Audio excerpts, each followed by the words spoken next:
All right, welcome back to the When Bards Attack podcast. I'm your Dungeon Master, Doug Kapoff, and tonight is episode 13 as we start Chapter 2 of StarFall. So, there is zero information tonight or housekeeping stuff. We do have Curse at Ravenspire continues on Wednesday night, Twitch and YouTube at 7:30 Central Standard Time. Check that out. Otherwise, I will bring our players back. Drew's running a little bit late, but everybody else is here. So join with me is Matt, Jason, Kevin, Joel, and Drew as soon as he gets here. All right. Welcome back, everybody. Woo. Hello. Hello. All right. We will kick things off. Last time, as we closed Chapter 1, if you didn't catch our pickup episode last night, we did play episode 12, and we finished a very large combat encounter with the mind-controlling giant ancient worm at the base of the mines that was controlling the miners with an E, controlling the gnolls, as well as potentially other things. The group, with a hard-fought battle that came right down to the wire, was able to destroy the creature, sending the gnolls running in terror, and, for now, putting a quiet along the western wood. So, we are going to pick things up with our adventures at the start of Chapter 2, which I'll kick off in a second. We're going to do a couple flashback scenes, in case there was any cleanup anybody wanted to do in those last few moments. But as our story starts tonight, I will kick things off. That is the wrong song, Doug. Here we are. Here it is. The wrong song or a thong song? No, I heard the same thing, Jim. Dum. Oh, there we go. Chapter 2. The Inquisition. Oh. Oops. Did you say the Inquisition? That does not sound good, Doug. Yeah. Walking through the gates of North Vale felt absolutely victorious. I saved a village. Well, we saved a village. Yes, I have friends now, and they think I am awesome. We had set out to help Erskine, and bit off a bit more than we could chew, especially Karak. But there's still so much about what was happening out there, we just didn't understand. However, our story is just beginning. Sure, we haven't gotten to the bottom of what was happening out there in the Westwood, but it almost seems like a distant past because what happened next was something I'd feared my whole life. As we start our story, we join our adventurers, making their way into North Vale, this small, sleepy little town, just a traveling spot where our story began a week ago to the day. It's been 3 days since the events of the mine. Taking time to rest and recuperate in Urskar's village, the 5 adventurers have made their way back to North Vale to really make a decision about next steps, as there's still so many unanswered questions. However, we flash back just a few scenes just to see if there was anything that we wanted to clean up, before we start and jump right back into Chapter 2. First of all, with this creature destroyed at the bottom of the mine, is there any conversations, anything you all want to do as you're standing around this crater where this creature was, which ultimately just disintegrated in front of you into oblivion, once again ripped apart by this black, shadowy visage that you saw the shadow creature, as well as even around Karak when he was infected, kind of dissipated. The 5 of you are standing sort of in a semicircle around this crater. Beneath where it was, there is just dark, thick water that looks stagnant and just diseased. It smells awful, and you can see it looks like a ground river of some sort, underground river, running through this mine. Do you guys want to say or do anything before we make your way out. Everyone was injured and tired and exhausted. There may not be anything to be said, but I wanted to have that opportunity in case you want to do anything.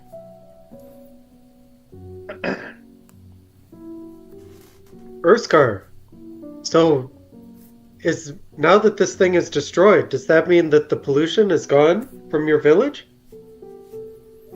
We can only hope. I'm not sure. Did anybody see that? What happened after we destroyed that creature? That thing behind it? What was that? Looked like the same thing in that place where we found your plant for the cure. A similar being of some kind. There's definitely more going on here. Let's hope that we can have this plague wiped out of my village and my village is safe once again. They're in better shape than those miners. Indeed. Mm-hmm. Karak, are you okay? I saw that you both of us were almost gravely injured during that match. Thank you, Illonas, for again saving my life. Very heroic of you. Thanks to your continued efforts, I can protect you and make sure that you fulfill your destiny. I appreciate that. In Urskar, I was detained for a little bit of time, but I'm happy to be back again. I think for me, saving your village was very important, but it's only the beginning. I think I, and hopefully Illonas, will need to figure out what's at the bottom of all of this pollution. Now that we know that this worm wasn't solely responsible, I feel like our fates are tied with whatever is going on in your land.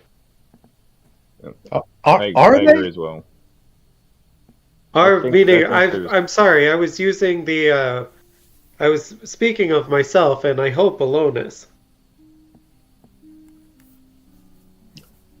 Well, he said there'd be more, that he was just the first. But where are they even coming from? And I think we all know the answer. Oh boy, do we now? Aaron Look shakes his head. What? You look up to the stone I'm afraid I rock. do not know the answer. What's your theory? It's no theory. It's real. And I think you all have seen it just the same that I have. This is the proof. Look down at the River of Black. Where's the proof? Proof of what? What is that proof of? It's corruption from the moon. It's taken over the lands. So corruption. So the worm that came out of the earth is associated with a corruption from the moon. Miriam Shadow. I'm sorry, I'm not from these parts, but does the moon regularly visit your continent? Every night.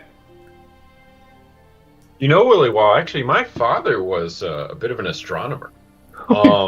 Chapter 2's we're going to hear about your dad every 2 seconds. Chapter 1 was your mom. I'm sorry, I apologize. No, I bet he has some readings. I mean, yeah, I bet there were some readings. I'll think on it. I'll think on it. Maybe you're right. Maybe you're right. I have to go back. I have to go back to look at your history to see if that was a bold-faced lie. Was it? I don't think your father was an astronomer, was You it? You tell me, Doug. I looked. I remember. You tell me. Wow. I love it. Total bullshit. I didn't believe him. I still don't believe the thing about his mom. Good. Oh no, Yeah. Well, that mom is totally made up. I'm convinced that this guy never even had a mom. That's some mom issues for sure. What do you think he was made in some sort of little test tube? Oh wait, that was somebody else. Oh, Wait a minute. Anyway, yeah, I'm intrigued by this whole moon enemy thing. Do you guys think Could this be is real. gonna like clear itself up? Look down at the Black River. Well, I'll say this: these things were not from this world. They were alien. So, Thank you. you know, maybe Willy Wall. Hey, correct? Maybe Willy Wall does have. You know, maybe there's some truth to this. At this time, I'm not inclined to believe that there's truth in it. But I'm glad to hear this theory. To me, it seems more likely that the worm came from the ground. Crashed. You saw how he was stuck in this crater. You know what else makes craters? Rocks. Rocks from the moon. Also miners. And Look miners. up. With Is this not underground? Maybe a long time ago it wasn't. A very old worm. Yeah, maybe it's been here for a very long time. Rivers turn into mountains. Mountains turn into oceans. That's not how nature works. That's not the understanding of my people. But I am not familiar with the practices that you all have here, or the scholarship you have on this subject. I think our lands are two different types, Willy Waws. Well, we've tarried here long enough. Yeah. I'm actually unclear on where Willy Wah does come from. Willy Wah, where are you from? These places, these parts? Oh no, I'm from the south. Got It's far too cold up here.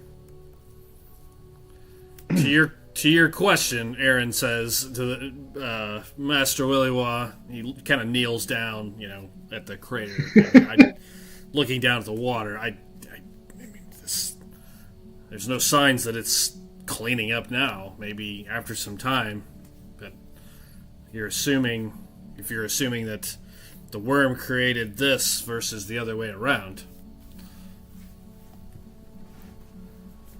Yep, that's what I'm thinking. With that, What? we fade to black in that scene, that conversation that was had before you all escorted the miners out of the mine, and ultimately back towards Urskar's village. The next scene. Also, I wanted Doug wrote word for word everything I read earlier. That is not true. Huh. Wow, make a deception check. Yeah, let's see if your persuasion against Doug is successful. Right. Well, no, exactly. Who are you going to believe? You or Doug? Good question. That's crazy. I have the written proof, if you'd like. And our chat history, but whatever. Does that mean I get to roll with advantage? I would say yes. Evidence. With the scene going to black, we see another memory from the past few days. It is a sad memory of sorts. We see a darkened village, Urskar's village. All of you are standing there. The village is gathered, returned home now from running or trying to leave, at least for now, to protect the village. The group has brought them back, and the five of you are standing around a large fire pit, or a large fire, where you see numerous villagers' bodies being burned away, including Ren's. The five of you quietly standing in the back of the village. Urskar is standing by his father and the other village elders, but the rest watch as this large funeral pyre burns. While it does, You can hear Karak picks up his lute, begins to play a quiet, somber tune that just kind of carries through the forest. The music came almost instinctively, Karak. As instinctively as you draw breath from your lungs, or the sun rises in the east, or as the stars appear at night. It just was. Something came over you as this tune began to play. It was this night that the great song began to reveal itself to you. As you played, visions began to fill your mind. A peaceful world of beauty and splendor. Then, fire and war erupted as a mighty dragon with 5 heads crashed down upon Aerith and ruled for thousands of years. Images then changed to 6 angelic creatures of pure radiance and splendor, doing battle with the Dragon Queen and banishing her away. You see images of peace again on Aerith, a beautiful throne room with 6 golden chairs looking out over a vast ocean as far as you can see. The images fade once again, Karak, to a copper dragon standing in defiance, surrounded by Dragonborn. In the shadows, the dark spots of the flames, you see movement. An ancient black dragon moving into view. The very ground it walks on decays and rots as it moves. Plants completely wiped out, trees turned into ash. The image fades away into a group of humanoids, standing in a circle around a statue of pure gold, a dragon. They're praying to it, and one name echoes through your mind: Zindar. You are shaken from your vision as Illonas begins to play his flute, joining in the song, naturally and perfectly. You're taken aback and watch as he plays, as if the universe is telling you he is part of this song. You smile to yourself. You were right. You've never taught him this song, but he's just playing along with his flute. As the song plays, Karak, you see one last image flash into your mind. You see a cliff face, and standing on it, you see Illonas, Aaron, Williwaw, Urskar, and yourself. You are standing in front of the group, defiantly, as if protecting them. A creature slinking along in the darkness near you, but it never quite takes form. The vision finally flashes down, underground. You see a pair of dark purple eyes watching you in complete darkness, before the song suddenly comes to an end.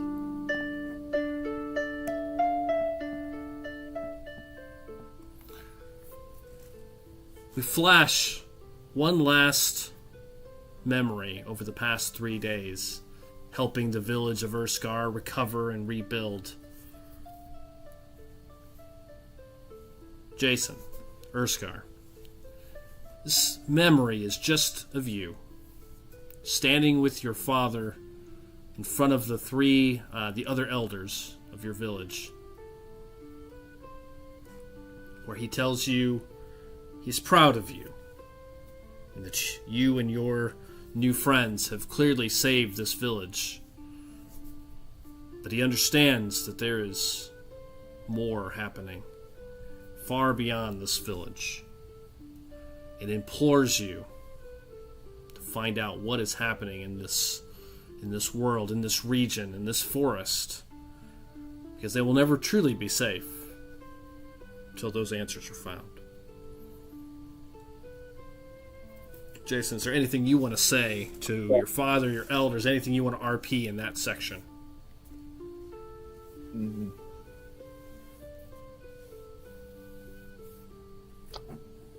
No, that I can think of. I'm trying to think of anything. No, I think I pretty much just how I kind of wanted to play it out. Just I needed to venture out and rid the whole world of whatever tried to plague our village, pretty much. So we see a flash of that meeting. Just you and them. He puts his hands on your shoulders, and then the last image we see is of you and the 4 other adventurers leaving the village, heading back to North Vale to once again determine what are those next steps. Karak, as you travel, these visions, these images you saw of Aerith's history just continue to meddle in your mind. But this image that you saw of human men bowing down, praying to this golden statue in Zindar's name, just, you're not even sure how you know that name, but it's pressed upon your mind. It's hard to shake it. But you know there is more. And seeing Illonas, knowing the song, playing it with you that night at the fire, seeing everyone's faces, you know that there is more happening here, and that the great song is at work. Through you, through him, and through the 5 of you as a group.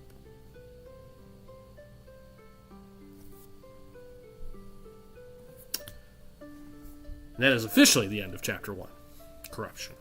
You want me to reread my thing No. that you wrote? As we pick, no. But I did have that song put together there, a little lute song there to as Nice. you played it through. Nice. Beautiful. We come back to current day. Again, it has been 7 days since you all left, since our story began. Wow. You guys spent probably 3 days in Urskar's village, and about another day walk back to North Vale. As our story begins tonight, you guys have been traveling for most of the day. It is late afternoon, 2-3 o'clock in the afternoon, when you see the familiar sight of North Vale, nestled between the mountain ranges to its east and west. You see this traveling, kind of a traveling stop. North Vale is really just the main Imperium Highway runs right through the middle of it and travels all the way north, all the way south, as far as pretty much across the entire continent. This is just a trading village along the way. As you approach, the woods seem quieter. Your journey was uneventful from Urskar's village for the first time in days. You all take the benefits of a long rest, of an extended long rest. So, Jason, your special ability does recharge because it is 3 days of downtime. Oh, that's interesting. Yes. Wait, So, what was that? so Jason's special ability, his shape change, recharges along, not on a long rest, but on a extended days. long rest. So On like an a 3-day extra long rest. Yes. Got it. So as we start Chapter 2, our adventurers... Hey, Drew. Hey, Drew. Hey. Sorry I'm late, guys. I just don't want to interrupt anything, but Nope. yeah, just chat with my dad. You know, You're good. Yeah, We're I'm good. good. Welcome Understandable. back. You haven't missed much. We waited a little bit, and we just did a little bit of a closure of Chapter 1, kind of a cleanup of the village of Urskar, and we pick up the story with you all returning in triumph back to North Vale. Kevin, since Drew just joined, if you want to read the intro to Chapter 2 again, you can. Yeah. Should For you fuck's want me sake. to? Chapter Yeah, 2, I- beginning now, Chapter 2, The Inquisition.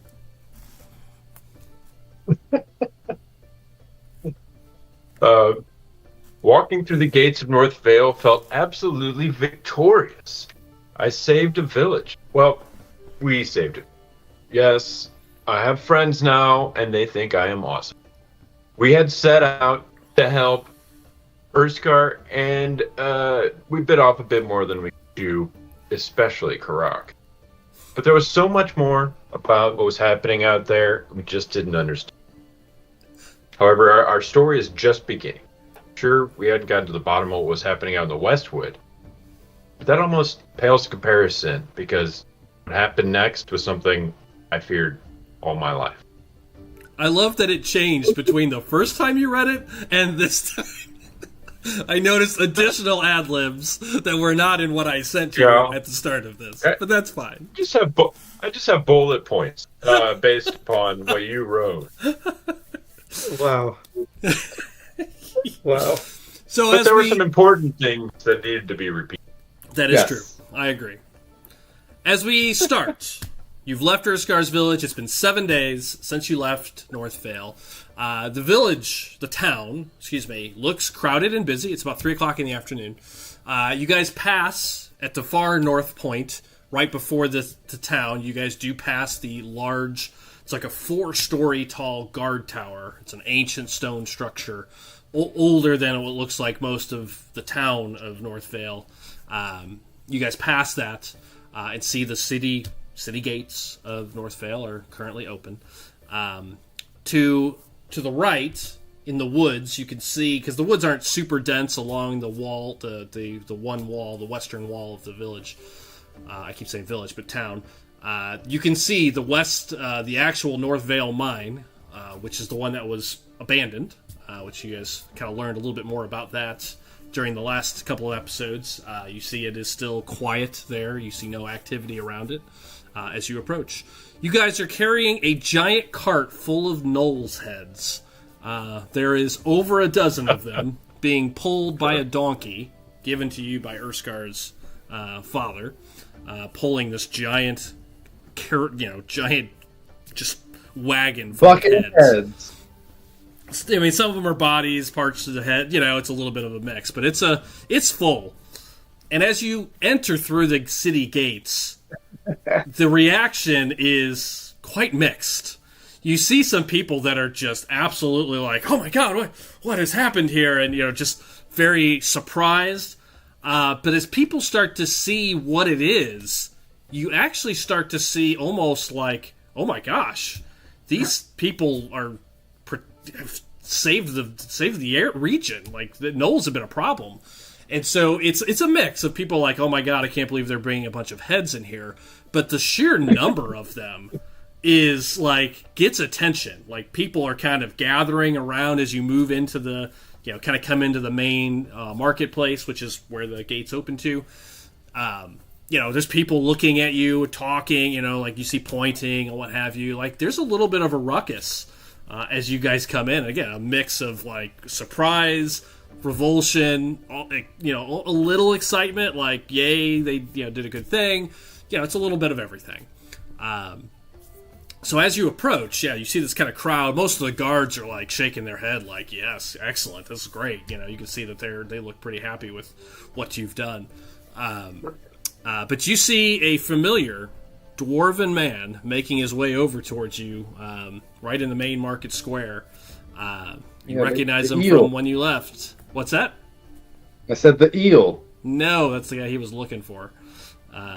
No, this is Lieutenant. I gotta find my NPC list. Thorn Ironweave. He's the captain of the guards of North Vale. He paid you guys, or he gave you the job ultimately to escort the miners many days ago. He met you guys in the inn originally, and talked to you about the eel. Torgen Vastholt is who he was looking for at the time, a thief that had escaped their prison. But you see him walking up towards you. He's got 2 guards with him as they make their way to your little entourage. "Well, look what we have here. Impressive." Just kind of looks over this hall. Kind of kind Okay, of I'd like- crosses his arms. Like, I didn't expect to see you all back through here again. Well, I didn't know how to, collect or pay for the job you wanted done. He looks genuinely surprised. In all my years, I don't think I've ever seen anything quite like this. It's just literally there's well over a dozen heads in this thing. Well, thank you. This is all we could fit in the cart. We had to leave the rest of them. My word. All right, come with me. You gotta tell me about this. We need to discuss. And he looks nervous, actually. Like we might go up on war crimes. Like he doesn't have the money to pay us. He looks a little nervous. I mean, he kind of strokes his beard. Come on in, come on over. Let's get out of the marketplace here. We're drawing a crowd. And This guy always wants to talk in secret outside of the marketplaces. But yeah, Can we leave these heads? Can we not bring these heads inside with us? They're kind of they smell. No, you need to bring them over to the administration building. We'll take care of all of our business there. And he'll start walking his way. It's right next to the marketplace, but he'll make his way there. Is everybody going at this point? Yeah. Staying together I'll go along. for now. Okay. Yeah, go. Okay. I mean, He walks Dwarf you- wants to talk to us. There's nothing wrong with that. He walks you to a small administrative building. You've been in here once before. You talked to the family from the fire inside. You guys were brought in for questioning is a loose term, but brought in and had a conversation following the fire. And you next to it is the Mercenary Guild, which you guys saw last time as well. And, they're basically right next door to each other. Once you get close to the building, one of the guards kind of takes the mule and kind of moves it off to the side of the building and out of the way. And he invites you inside. Actually, no, it doesn't bring you all the way inside. He kind of invites you towards the front and then kind of stops. So I counted there. Looks like we've got 14 heads and a pack lord, it looks like. So mixed in there. That's quite impressive. Does this mean that the Knoll problem is handled? Oh, most certainly. You won't ever see them again. You may see a few. What? Nope. You're not. They're gone. The ones that we saw were exterminated. We got rid of them. More importantly, if the thing that was helping them be so organized and such a pain in the ass is gone. We destroyed a giant pollution worm. Yeah, Worm? we're like Captain Planet. A worm, you said? You just controlling Indeed. him? Or command? What do you mean? You gotta tell me here. What do you mean? How much you gonna tell him? Well- we don't have to RP the whole thing if you don't want. You can, or you can give me a summary of what you want to tell him. The shortest version of this is this, if you don't mind my saying, Urskar, is that we were helping a village that was polluted, and we came across a cave, and we went in the cave, and there were a number of gnolls, which we killed. And then we found, deep in the cave, a worm that was polluted, that spoke of many things, and after it finished speaking, it too was destroyed. And it was, you said... I mean, are you gonna tell him, like, it seemed to be, like, directing these things? Like, how specific are you gonna be here? It used a number of mind attacks and mind control attacks. Never heard anything quite like that before. That's disturbing, but it's destroyed, so that's good. You said Indeed. a cave. I just want to be clear. When you say cave, do you refer to it as a cave, or do you say the mine? This was the mine They call you it a delivered. mine. This is the mine you delivered the miners to. So are you... Oh, that's right. It was. I kept thinking it was the other mine. Or No. other cave, but... Which, I take it they're connected, is what we learned, correct? Yeah. So yes, technically the worm was in a side passage, but probably all one giant mine that just, was an old Yes. ancient mine. But We found it deep in the mine. in the Westwood mine? I don't know. I don't remember what you call it, but that Yes, that's what I was sounds right. Yeah. You'll notice as you're having this conversation, there's the bulletin board of work. One of the tasks on it right now is investigate the Westwood mine. Is one of the open things. Nice, we finished another job. Oh yeah. I was. So you've been there again, or recently? We were getting ready to send some people out to investigate. We haven't heard from the miners that we sent in a few days. The miners, unfortunately, are slain. They were held captive by the worm, using mind control, and they lost their minds. And then they lost their physical bodies. I see.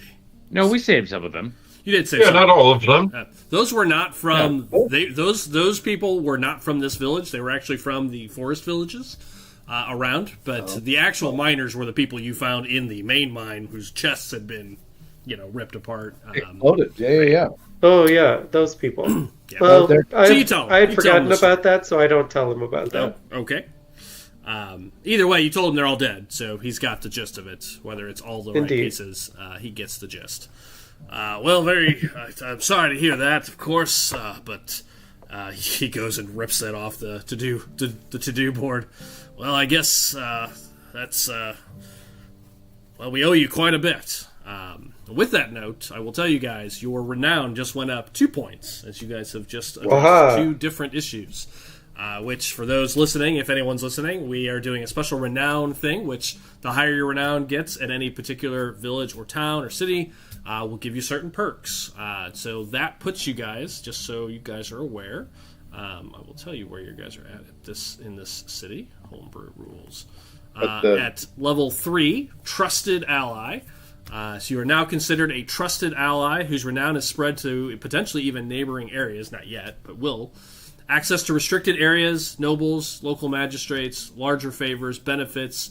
A benefit of the doubt is now provided to you. You will potentially receive improved reactions from contacts and a discount at any sort of spend. There you go. We're Nice. talking.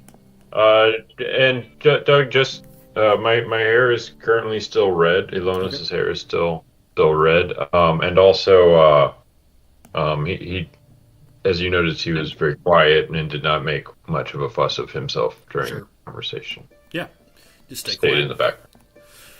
Yep. Yeah, he's listening. And Joel, you have the IOU. Are you going to give him that as well? Oh, absolutely. Okay. He, You just shove it in his face while he's No, talking. You're like, I do. oh, why not? I do, yeah, when he's like, well, we don't need to do that anymore. Just politely hand him this after Karak tells him that all the miners are dead. I'm well, here's a note from one of those dead guys. Yeah. I don't say that, but that's my tone. I see. Okay. Well, wow. You've been busy. I don't know what to say. We are deeply in your debt. And There was about much that needed to be cleaned up. and about that, he looks at this. He looks at this massive bill that he just got from the company he wanted to get a quote from. And he's like, whoa, We can't afford that. He kind of strokes his beard a little bit, and then he scratches his head. I don't know how to say this, but I mean, 600 plus 300 plus 200. Looks like we owe you about 1,100 gold for services here. I'm afraid we don't keep that kind of cash here in town. I'm afraid you may have to take this to I mean, not the bodies. We'll take care of that. But I will need to give you a writ. You may need to head down to Solus to get this paid. Could you pay us in some? Look over at Karak. Pull him over. Hey, ask him if he could pay us in some goods and stuff. My heroic companion, Illonas, who you see here, was asking if perhaps we could get some of what's owed to us in goods so that we can make the voyage down to, where did you say? Solus? Yes, it's the... Okay. It's like the regional capital, it's not the actual, it's one of the, it's where the Duke is. You guys already know where Solus is, or you referenced Solus because the mining foreman was sending letters back to the Duke, Duke Ramadan. You'll need to go see the Duke, I think, to get this paid out. I'm afraid I could pay. I have some gold, of course. I just don't have 1,100 gold handy. You can take some of it now, or you could take the whole thing down to Solus. I'm sorry about that. I don't. In all my years, I've never seen anything like this all at once. But you tell me. I've got probably 300-400 gold I can pay out right now, if you want, or I can give you a writ for, to meet with the Duke, and he can pay out the rest, or all of it, if you don't want to carry that around. Out of game, real quick. I want to ask: do we want to do shopping here and get some new equipment? I do. Illonas. I would also like to upgrade my bow at some point. Well, maybe get some nicer armor. Apparently, we. Yeah, I want There armor is- and a shield. There is a magic shop here. There is the general store here. There is the Iron Forge is here. It's a blacksmith. So they do have, but this is a small town, so the resources are more limited for sure. Right, but they we do have can a few get stores something. Yeah, but the way I would kind of think about it is, we take a little bit of money now, we spend that money on some nicer stuff, some upgrades. We take an IOU for the rest. We go to Solus. And we then do some bartering and get the rest of the money, and then we can get the equipment that we potentially do want, and we just get something that maybe tide us over here for a little bit. Yeah, you certainly Is can. this in-game? Yeah, he's out of game. He was just discussing for a moment. Yeah. And Kevin, out of game while we're here, just also a note. How many more cures do you have? 3? Four. Four? I You had made- six all day. One was given to Karak, and I saved his life with it. And one was, Andrew, and with the help of Drew's. And then one went to the girl. I think those are the only 2. Okay. So I have 4. I couldn't remember the original number. Those cures, though you may want to keep some because it is very rare, especially knowing what's going on, is also, as you recall, we're told, very valuable as well. Yeah. Those can be sold potentially for additional gold to the right. Hang on to them for the moment, but yes, yeah. Well, Kevin, I just remembered. I'm gonna need one of those cures. I had a little time with that lady at the at Jason's village, so just gonna need a little pep up. We'll go back into game. Right. Just wanted to remind you of you that didn't as wear well. protection? Oh. But back into game. So that's what he says. As far as goods, I'm afraid I'm just a captain of the guard here. Karak, I think, was it? I don't have access to a lot of goods personally. If there's something small, I might be able to help, of course, but I don't have a lot. I'm just a simple captain of the guard, my friend. I don't have a lot. I can see that. Just let me know. You don't have to decide now, of course. What about horses? I can certainly get you horses. That's easy enough to do. We have a few, probably 2 or 3 horses we could easily, or maybe 4.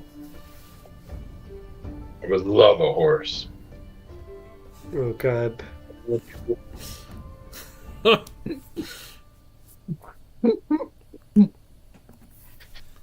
Scary. Matt, if you think this is bad, you should have seen Casimir, Kevin's other character, real horse boy. Oh no. It was pretty funny. Good inside joke for sure. Yeah. Okay. Well, what? How would you like me to handle this, gentlemen? Willywa, you typically handle money matters. What do you feel would be best? Well, yeah, we can take some from you now, and then take an IOU for the rest to the Duke.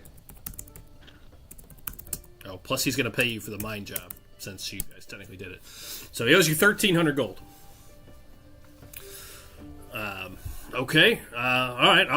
Let's see what I can muster up. I think I can get 400 or 500 gold together here for you, and the rest I'll write off as a note to Duke Ramadan in Solus, Much obliged. which is just south of here. Yeah. It's just a day or two south. You guys, most of you came through Solus. Definitely Willywa and Drew did on your way up here. Kevin, you've been through Solus. It's a major city. Haven't spent a lot of time there, but okay.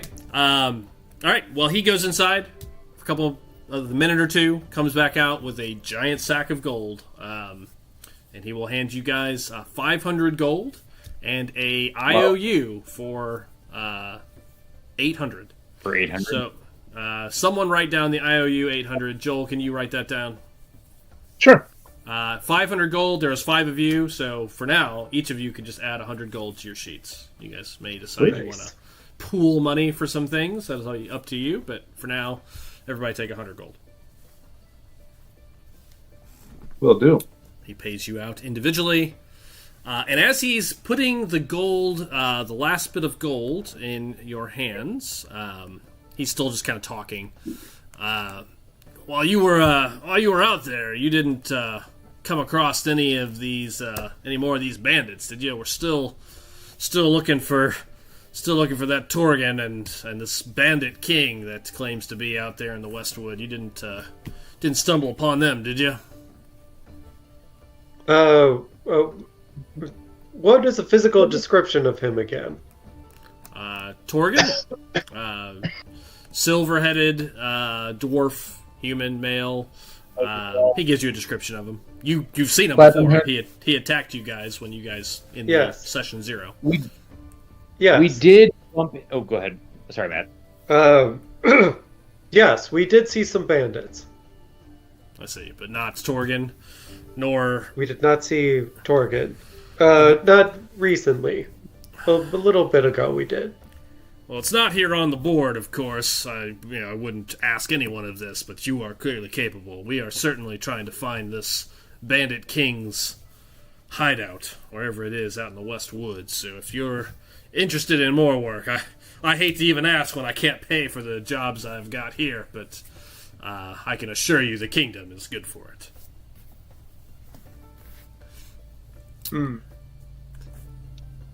And as he says that, as he's finishing that sentence, you all hear a kerfuffle behind you all.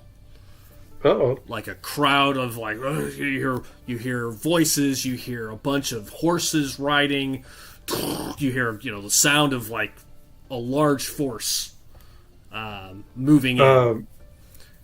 What have we here? Did you call for a large force? And as you turn around to say that, and you see the crowds kind of parting in the market square.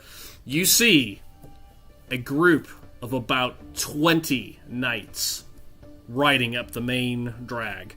A force like you have not seen in your entire time here, for sure.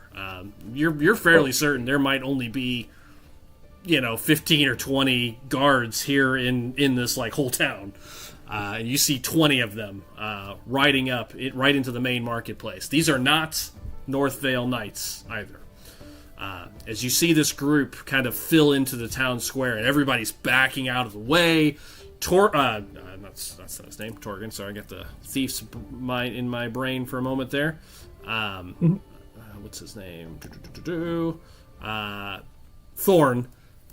Similar names. Thorn takes a couple steps past you to kind of see what's going on himself. You see a group of knights, all wearing the lineage of... Not lineage isn't the word I'm looking for. What's the word for knights? Colors, banners. There's a word I'm looking for. Herald? Heraldry. Or, no, not a herald. Heraldry. Yeah, heraldry. That's the word I was looking for. You got it.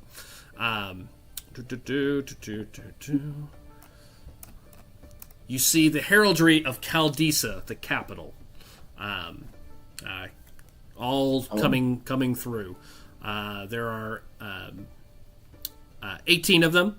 They look like knights or guards of some sort, but the two in front look very different. Riding out in front of this group, on this first one that's kind of taking the lead, is on this giant black warhorse. It definitely, it looks bigger than your typical draft horse that these, that a knight or even guards would be riding. It towers over them as he rides into the square, kind of looking out over the square. You see he is wearing gleaming silver plate mail, full plate mail. This armor is probably worth 1,000 gold by itself. You can tell it looks beautiful and shiny. Silver, or not silver, but this bright polished, silver plate mail, full plate mail. On his chest is the pinnacle star of the church on his chest plate. He's got a great sword on his back and a crisp white cape. Kind of billows behind him. You can see the edges of the cape are kind of darkened with like mud and stuff from travel, but otherwise it looks like pristine. You can see the pinnacle star on the back as well. Next to him is another what looks like knight, but he's wearing more like a half breastplate. He has a long sword on his back. He also wears a similar bright white cape. They're wearing full helmets. These guys look like full-on knights of the round kind of knights.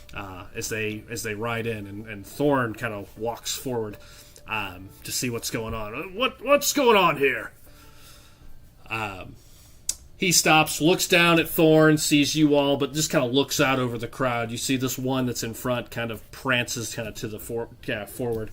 He raises one of his hands, kind of motions, and some of the guards, some of the 18, about 6 of them, break off and ride kind of further north out of the marketplace towards the city gates.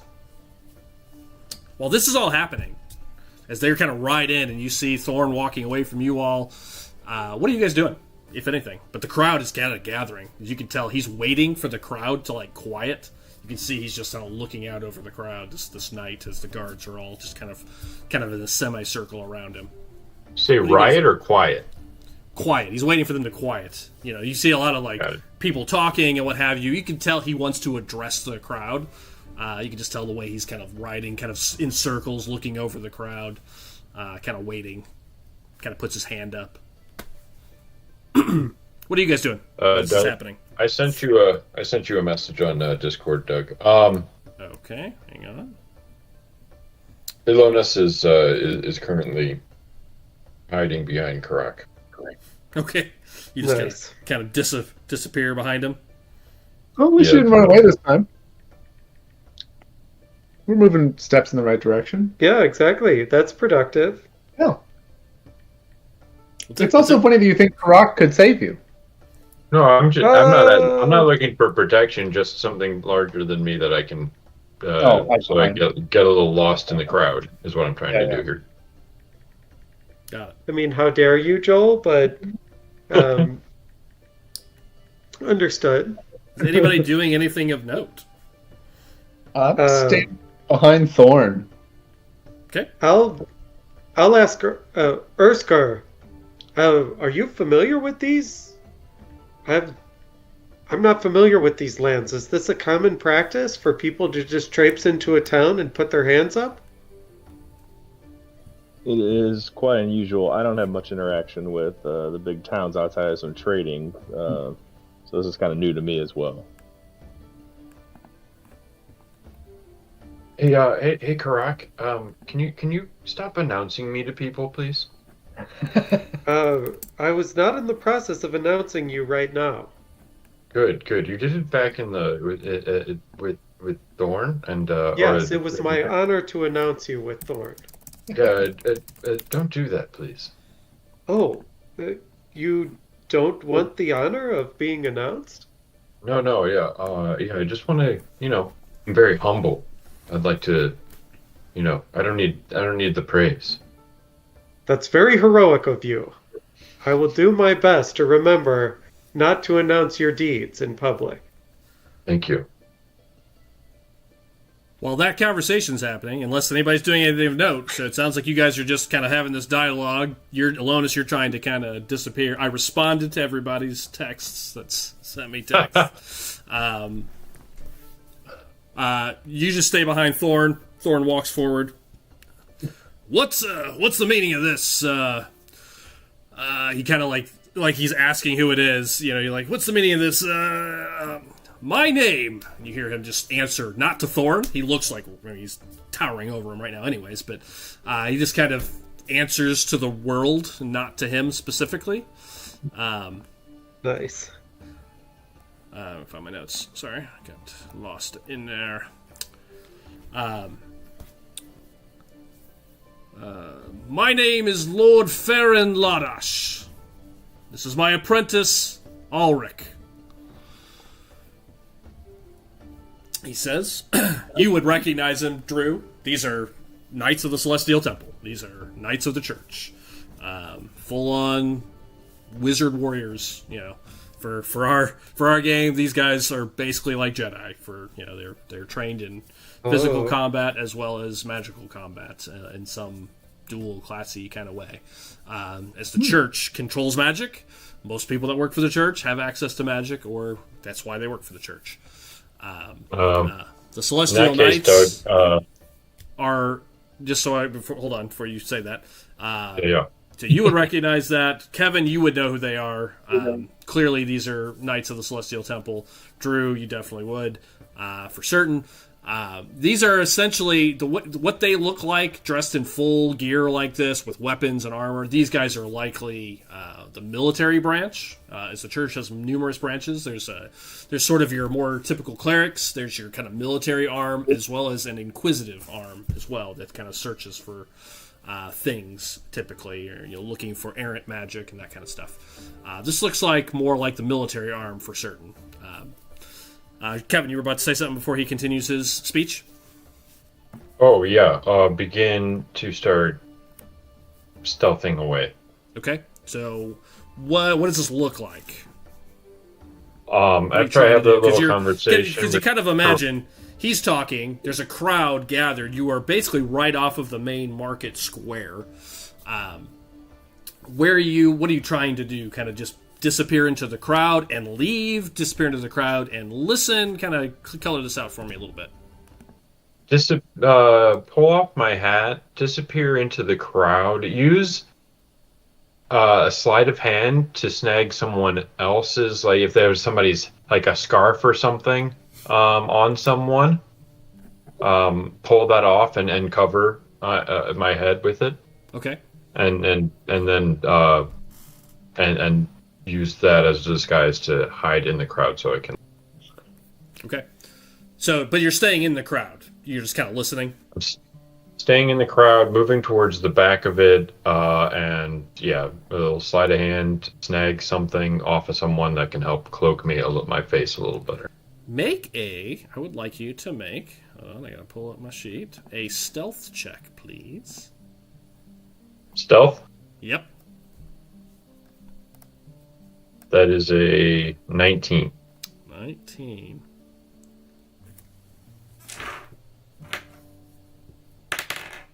Okay. All right, so you're just kind of trying to blend in and hide at this point. You go ahead and make a sleight of hand check as well for me, so make sure you don't create a ruckus here. That is a 27. Oh, nope, not even gonna spot check that. You grab someone's little scarf, and it's cold up here. I mean, even in summer, which it is summer, it's still cool nights and whatnot. So he grabs something to kind of disappear. You guys see it, but you guys probably don't even notice it with that roll. Illonas just kind of melts into the crowd somewhere as you guys are listening. But he's going to keep talking. So if anyone wants to interrupt me, feel free. But he had just said, "My name is Lord Farin Lodash. This is my apprentice, Ulrich. We are looking for a pair of murderers." He pulls out from his cloak, grabs a scroll, unfurls it, and you see 2 pictures of humans on it. These 2 men, hang on, Taka and Kayleen. Taka is a human. Kayleen looks like a... Kaylin. Kaylin looks more like a half-elf in the picture that's drawn. It is a really well-drawn picture. These look very well done. Like, you can make out physical features. Like, these look like a sketch artist did this. This is Taka and Kaylin. They are wanted for questioning out of Solus for the murder of an acolyte named Jorel, excuse me. Has anyone seen them? He says. And as he's saying this, there is things happening around you. The guards have kind of moved into the crowd a little bit. You see some of the horses are kind of looking down into the crowds, like kind of moving into like different points. The 6 that rode forward, you see them closing the city gate. Whoa. Well, you see the two guards that were next to the city gate when you walked in. They've kind of been pushed back, and you see them kind of like annoyed, and like you see some hand. You can't hear it. You can see some hand gestures, but 2 of them are kind of pushing them back, while 4 of them close the city gates. And you hear just kind of a. Okay, so he says that. We're looking. Has anyone seen them? And he just kind of holds it up over the crowd, just kind of his hand up in the air. I'm going to stop again and see if anybody's doing anything. Peer at the like picture. Yep. Is look like anybody we've seen? Make a perception check, Matt. Oh, I'm terrible at those. No. Okay. Oh no, I'm actually not that bad. Yeah. No, I'm pretty good. Here we go. I got an 8. Okay. Excellent. All right, so that's what Matt's doing. Matt kind of looks at the poster, kind of studies it, trying to remember if he's saying anything. Anybody else doing anything of note? I'll just go around the table. Kevin, you've disappeared. I'm going to come back to you last. Drew, what are you doing? Yeah, I think I'm just sort of standing where I am, trying not to draw attention to myself. Okay. Just vibing. Okay. So just listening, not doing anything at this point. Yep. Willie Wong. Look at the picture. Okay. You also trying to assess, or are you trying to do something different with that? What are you doing with it as you look at the picture? What's your goal? No, I just want to look at it, because I'm curious. Okay. See what's going on. Yeah. Are you trying to think, have I seen these people, or are you just looking at the picture? Just curious. Being a nosy neighbor. Okay. Make a perception check. Okay. Jay? What were the? Go ahead, Kevin, if you have some. No, I was just gonna ask Doug to repeat the name. Sure, I will. Taka, I know that one. Taka and Kaylin. Okay. And Kaylee. Kaylin. Oh, Kaylin. Taka is the human, Kaylin is the half-elf. I have a coworker named Kaylin. There you go. There you go. Thank I got a 17. 17. Okay, I'm going to get back to that in a second. I got to make a roll.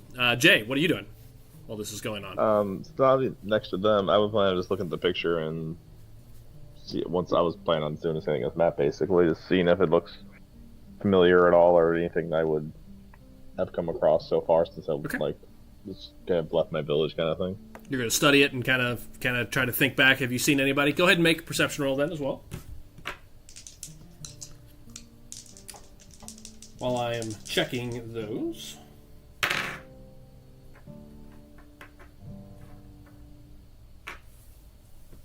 Jay, what'd you get? 23. Wow. While you're studying the pictures, and Kevin, are you doing anything else yet, or are you still just kind of listening right now? I'm just listening now. Okay. Recognizing that they're not looking specifically for me necessarily. They're not. But almost as you have that thought, he continues. These men are members of a terrorist organization called the Untamed. And the scroll rolls back a little further down, and you see it has basically a hand-drawn picture of a moon with a barbed wire wrapped around it. And as Did soon you as say a moon? Yeah, A moon with a barbed wire? It's a crescent moon with barbed wire around it. Boy, that's the last thing we need. I need everyone on this group to make a perception check. Kevin, I need you to make just a sleight of hand check. And I need to know if anybody beats it. Because Kevin, out of game. Yep. You are wearing a necklace with that very charm on it. I sure am. The am. question is, has anybody else seen it? Seen it. I got a He's 14. wearing it. So, have you seen Kevin wearing it is the question. So this is a separate perception check from... Yes. Yep. The one. Okay, got it. Yep. All right. I got a 22 to hide it on myself. So let me know if anybody beats a 22. I tied a 22. Okay, that counts. And it makes sense for you, because I was going to give it to you for advantage, Jay, because you were next to, his unconscious corpse, because you made him an unconscious corpse in the When you last stabbed game. him. When you stabbed him, Yeah. yeah. I was going to give you a advantage on it, so it's funny really that you're the one that got it. Willie Waugh, did you? Nope, you didn't. Okay. I did not. Okay, so you guys all see this charm. Kevin, you see the charm, and obviously you can react. I'm curious what goes through your mind. I want to hear it in a second. But Jason, when he was unconscious and you were feeding him that drink, when he got knocked over while he was laying there, part of this necklace was out. You've seen this necklace before. Illonas wears that same necklace or that same charm. Kevin, what? Go ahead, Jay. You first. I was gonna say as I like kind of see the, doing the calculations in my head and figuring things like putting 2 and 2 together, and then like do like a slow kind of like look for Illonas. He's gone.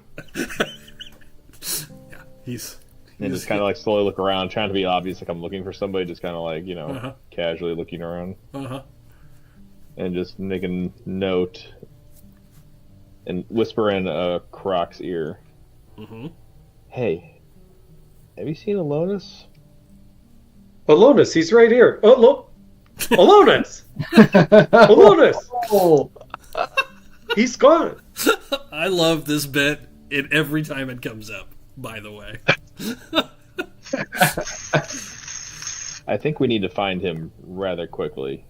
I'll explain after we leave. This sounds very serious. It could be. Also, Doug, I did make a 23 on the perception check for the... I got that. Yeah, I'm getting back to that. Okay. I meant to do this check before the session. I totally spaced it. I wanted to see if anyone would recognize that necklace. So it's fine. It works this way just as well. So he says that. Kevin, what goes through your mind? What goes through Illonas' mind when he sees this charm that you're wearing around your neck, and he refers to it as a terrorist group? Those dirty untamed. At first, it just a flurry of anxiety and anger at hearing that term of when I know that the true terrorists are the church. Oh God! they are the authoritarianists that are cracking down on all of us across this country. Terrible. Oh no. Just because we have special abilities that they want to control. So that rage is brought back up in me in a moment, and I begin wondering if there's anyone else in this crowd that might be with the Untamed. But I have to worry about myself. Make a perception check, Kevin, as you scan the crowd. That is a natural one. Natural 1? Yeah. Okay. You don't see anything. You're just kind of probably just kind of sweating a little bit here. I need you to make a deception check to see how controlled... Deception. How controlled you keep this in your body language as these guards are looking around into the crowd. How uncomfortable do you look? That is a 15. A 15. Interesting. Pretty good roll. It's not bad. That's very good. It's not. Yeah. It's not terrible. And he doesn't seem to be paying attention to you or anybody in particular. He's really not really looking into the crowd. The guards are looking around. Let me do a quick insight check. Real quick. 15, you said? Okay. Mm-hmm. Got it. All right. So, now, lots of checks here, because this is all setting up how the rest of this goes. I wrote, every possibility, depending on how this scene happens.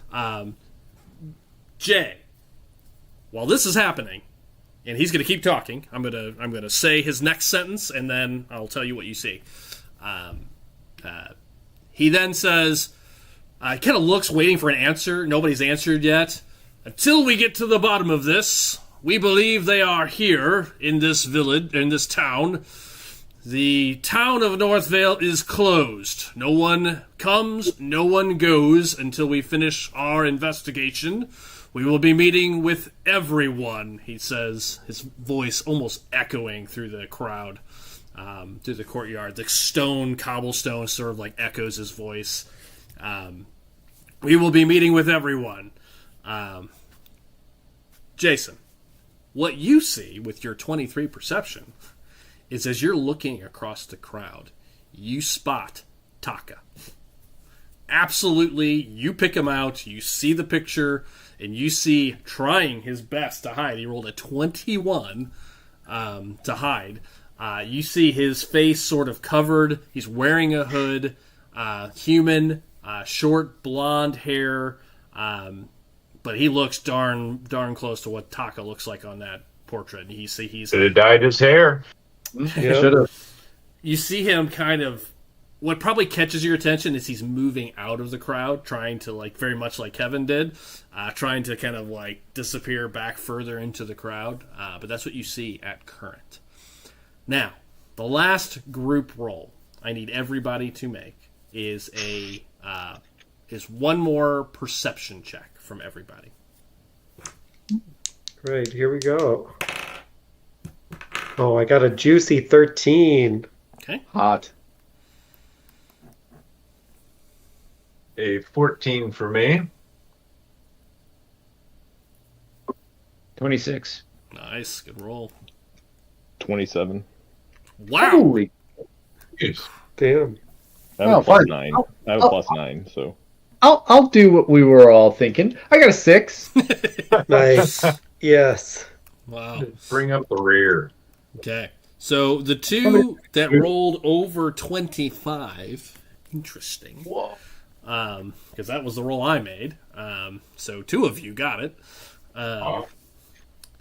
You spot Jason as you see this person disappearing. And Aaron, you've been listening, trying to stay sort of inconspicuous here, trying not to pay attention at all, or try not to draw any attention to yourself. As you're looking around the crowd, you didn't see Taka. You've lost Kevin entirely. However, you spot someone not too far from you all in the crowd, watching the group very carefully. He's watching you. He's watching Jay. He's watching Matt, Willy Wah. You see his eyes, unlike everybody else, is more paying attention to the guy talking. This guy is paying attention to the crowd. very carefully. And not just you guys. Jason, you noticed him too. He's looking right where Taka was as well. He's pretty nondescript. Looks like a human, wearing just a kind of a loose, nice cloak, kind of a blue cloak, nice clothes from what you can tell underneath. No weapons to be seen or anything. Kind of a hooded figure, dark brown hair, but he's watching carefully into the crowd. But as soon as you look, his eyes dart away in a way that most people wouldn't even notice. You two just happen to just kind of see. He's good at what he's doing, is of staying kind of under the radar as he's watching people, but every once in a while you kind of out of the corner of your eye see that he's paying attention to you all. Thorn at this point, hold on a minute there. I'm the captain of the guard here in Northvale. Anything that goes on here goes through me first. I'm afraid until this investigation is over, I will be taking charge of the city's defenses, which clearly seems to be needed, he says, looking down at Thorn. And he actually kind of trots towards Thorn. And now much closer to you guys, since you guys were kind of behind Thorn. From what I've seen, the city's defenses are lacking. And if I believe the charter is correct, you are responsible for the safety of the North Imperium Highway. And rumors have already made it to Solus about the bandits, gnolls, trolls, and other creatures that have been wreaking havoc north of Northvale. I'm afraid you've not been doing your job very well, Captain, he says with a little bit of disdain. Well, you see Thorn kind of taken aback by that. We're just short on manpower. We need more men. Scene from Death Star. The gnolls are taken care of. Oh, are you answering him? Yeah. Oh, okay. Interesting. I didn't expect that at all. Thorn looks at you kind of sharply, like, shut up. Why are you talking? But we'll get back to that. But we need more men. You say that. He looks at you. I've been requesting aid from Solus for weeks. We've not gotten any additional soldiers or men. He looks at that. You see his eyebrow kind of go up. Actually, he's wearing his helmet. I'd say he takes his helmet off for this conversation. He takes his helmet off to talk to Thor. He's like, hold on a fucking second here. Yeah, and you see he's looks very nice. Also kind of long blonde hair about to his shoulders, crisp blue eyes, kind of pale, but that noble, sickly sort of pale. His eyebrow raises when Thorn says that.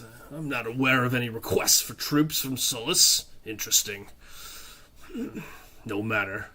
You said these... Who are you? Now he finally answers you, Karak.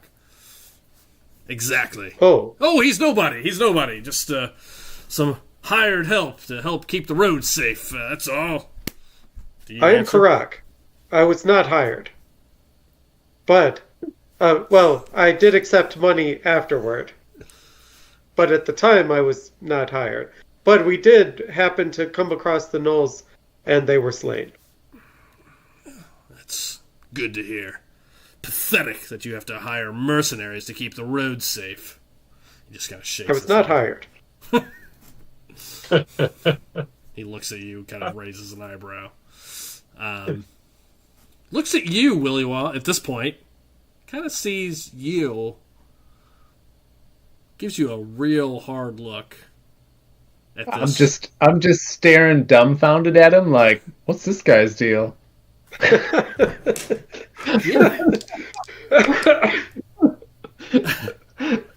I'm enthralled by the pageantry. Aren't you supposed to be his friend, or?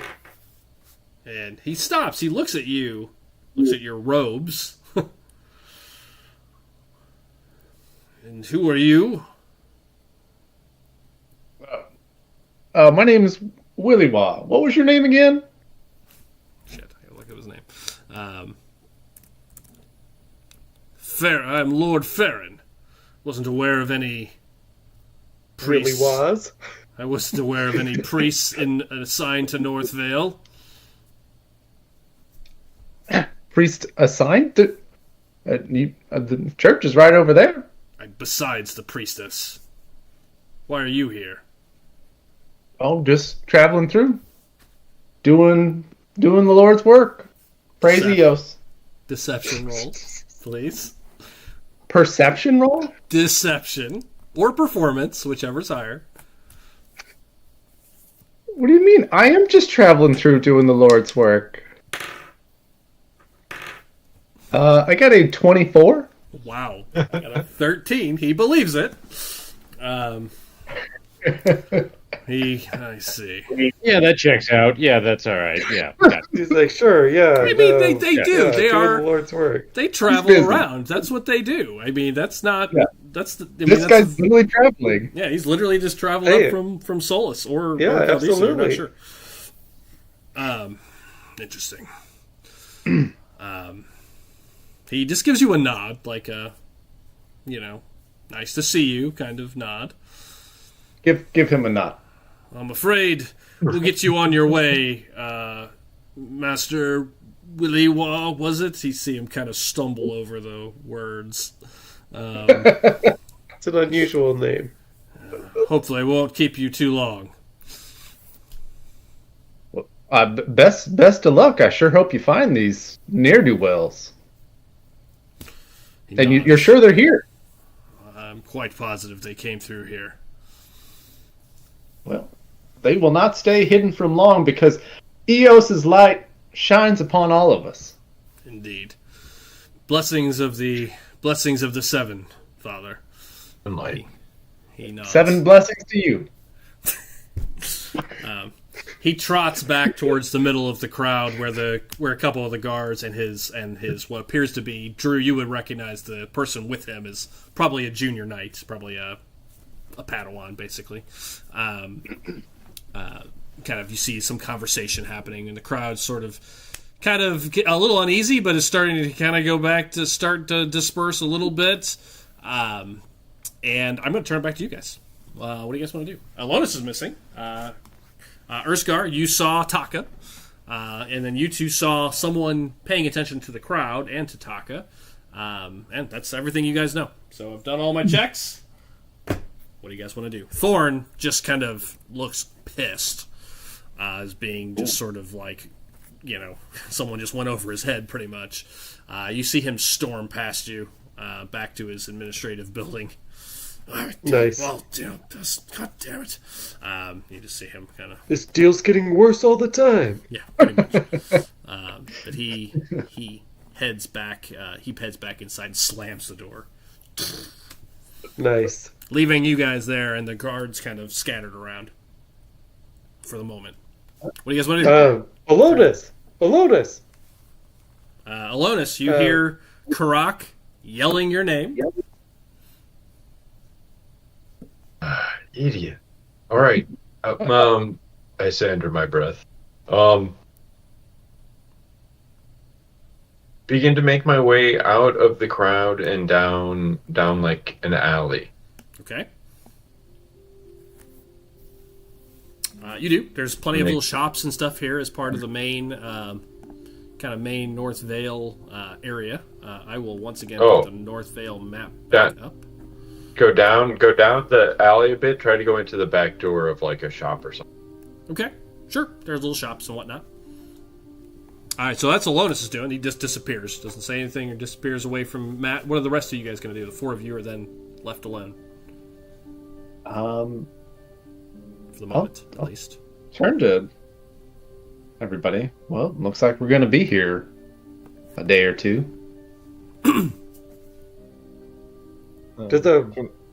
What makes them think that those people are here?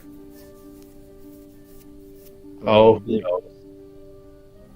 Did anybody else? We haven't seen Illonas, correct, yet? Nope, he disappeared. When's the last time I've seen Illonas? I think we need to find him sooner than later. Coincidentally, I'm looking for him right now. Illonas! Okay, let's not yell his name yet. Like, that's not gonna help. Oh. I think there's some other people that might be looking for Illonas as well. They may know who Taka is, right? I'm sorry? For that one guy, the other guy that I saw in the crowd, does everybody else know who that is? Or So you saw Taka, and then you saw somebody that was paying attention to the crowd and not to the knight that was speaking. Sure. You didn't recognize him. no, guy, what did he look like again? Human, probably in his 40s. Human, male, short brown hair, wearing a nice blue cloak with a hood.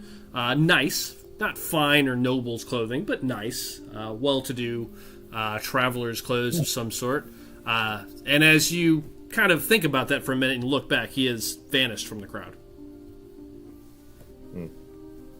Describe that guy to everybody.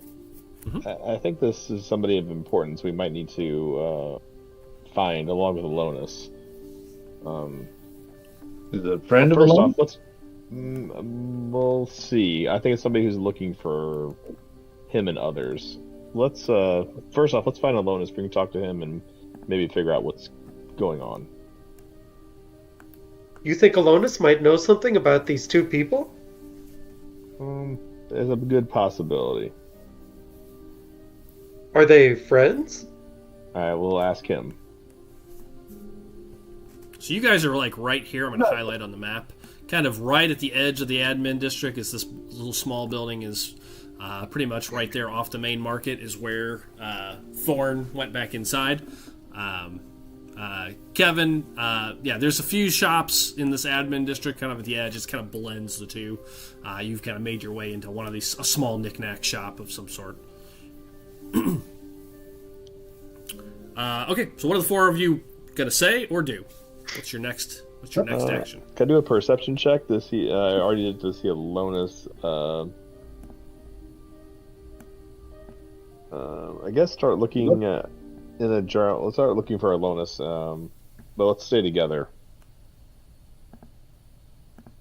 Maybe go to a couple of shops and we'll look for him along the way. Okay. Anybody? That sounds like a plan. Okay. Drew, saying anything, doing anything? Curious. Where's the house that we that burned down? That burned down.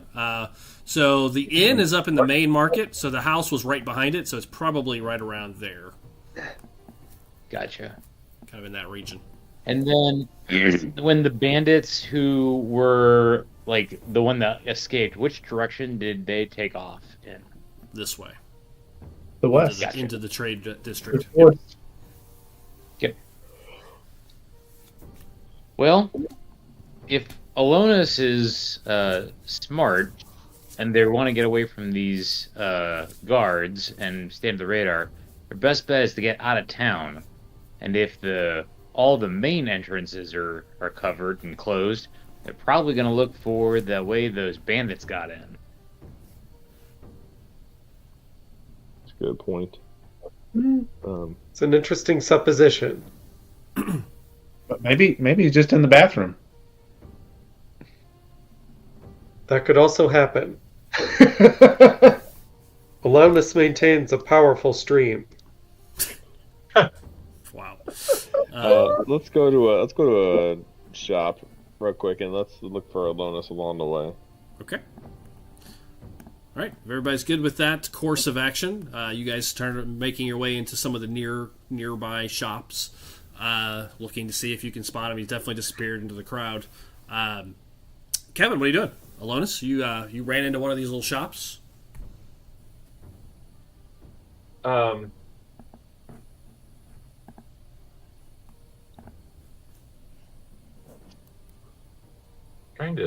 just looking through some old notes here. Sure. Where's Eastwick from here, Doug? Sure. Eastwick. Quite a ways away, or?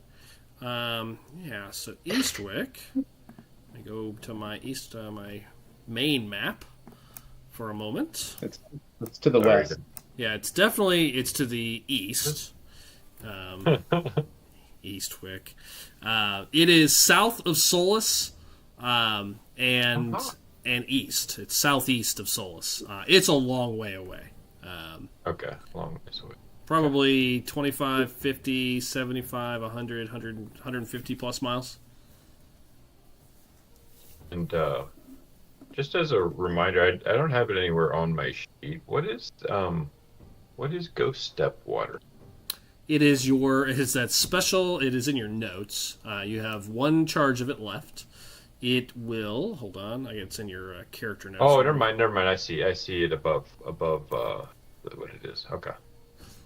It's a potion that hides your footsteps. It's basically like a lesser version of Pass Without Trace. Yeah. Cool. I'm. What is in this shop, Doug? It's a little knick-knack shop. Local pleasantries. Just random little things. Local flavors of North Vale. Got it. Trinkets from the Highlands people, little things like that. Great. Grab. Snag via sleight of hand. Steal a necklace. Okay. Of some sort. Doesn't need to be expensive. Put it around my neck and place my other necklace. And put my untamed necklace in my pocket. Okay, fair. Make your sleight of hand check.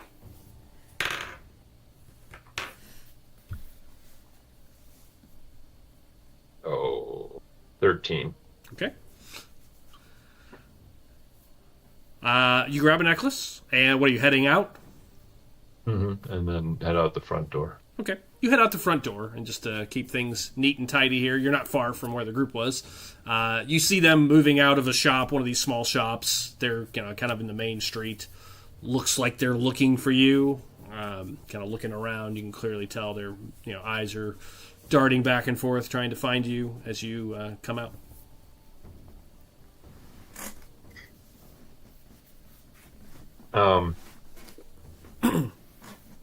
Use a little prestidigitation, just like click right in their area towards me, so that they see you. Take an actual look at me, see me, okay. And then head towards them. Okay. Yeah, you guys regroup in a little kind of off the main drag now, kind of further south of the marketplace, kind of in this area that splits the markets, shops, and admin areas. Take it away. Hey, let's go easy on my name, will you? No more yelling it. He looks uncomfortable. I think it doesn't sound like he's hiding it. Illonas looks uncomfortable at this point. Illonas, you do look very uncomfortable. Well, yeah, I mean, the church hates magic users. But they don't know you are a magic user. I don't know how they find this stuff out, and I don't want to be found out. It's best if I just stay on the run. So let's get out of here. Is there any other reasons why you're on the run besides the magic use? No. I mean, I just get run out of town when I use it because that's how I make money. They see me doing it. I get run out of town. New town, new money. That's just terrible. It's a flawed business model. I agree, but it is what it is right now.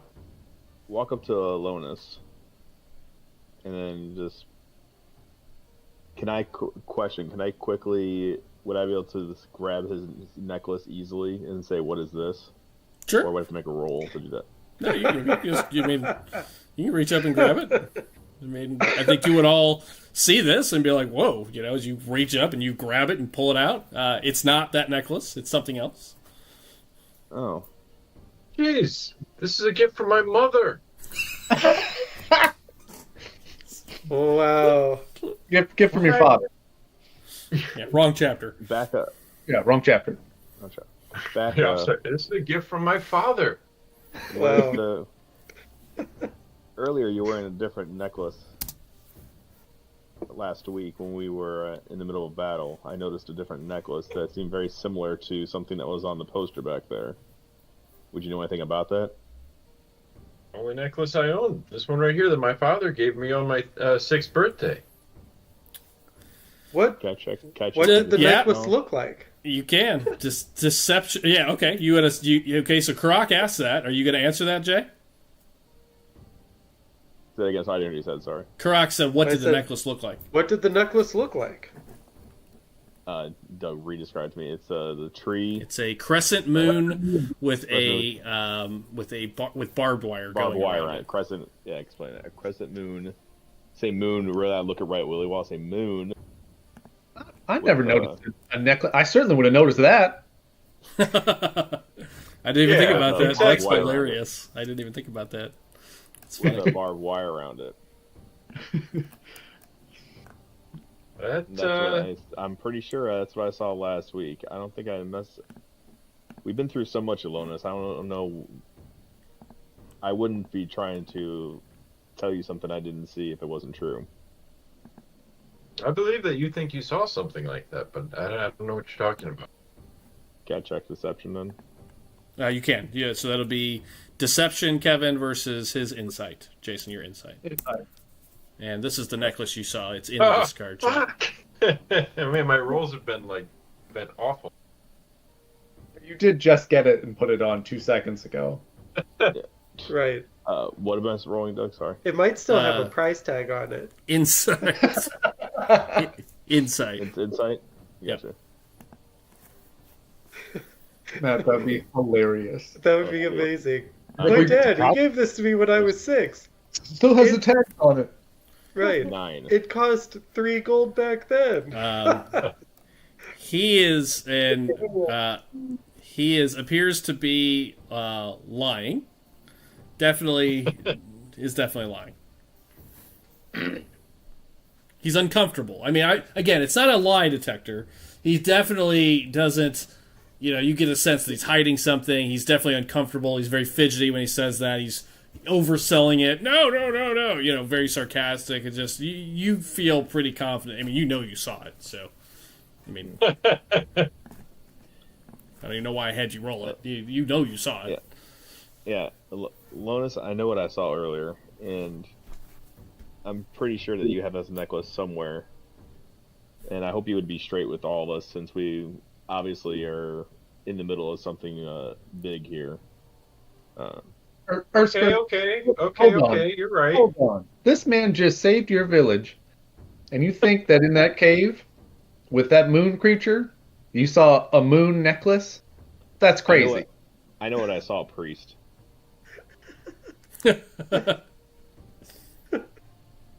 Okay. I that necklace. It's not my necklace. I pulled it off of a body that I saw on the street one day. It looks pretty cool. Yeah, I have the necklace. I didn't know it was attached to whatever the hell it's attached to. You have the necklace with you now? Let's get out of the street, shall we? Illonas, if you have that necklace, you must discard it. They're looking for people who have that sort of symbol. We are putting all of us in grave danger having that necklace, or I already- being I got- associated with whoever. I got rid of it already. Look.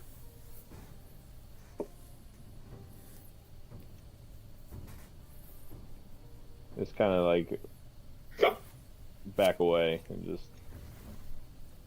I'm feeling attacked right now.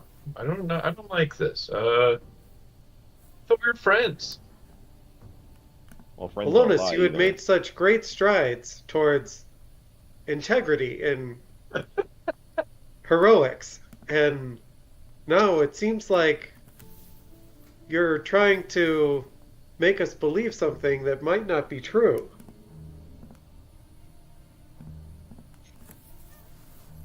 I don't know what to tell you. I got rid of it. I don't have it anymore. Everyone, please make a perception check. So we're having this conversation in the middle of the street. Me too. Everybody. Ugh. Sure. Well, but- Having Oh, nice. I got a 22. Conversation in the middle of the street. 12. I'm going to once again say 12. 18.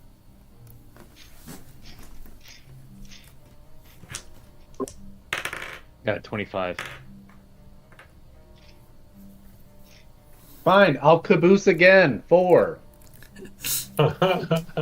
It's funny because Drew, you're the only one not really engaged in the conversation. Like, there's like a little bit of an argument happening here now. You know, you see him kind of grabbing his necklace. You know, there's a little heat here.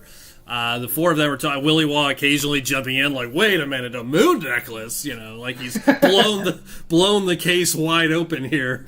You know, while all of them are having this conversation, and you know, you see Illonas say, like, "Oh, you know, we should really get off the street and take this." You know, inside.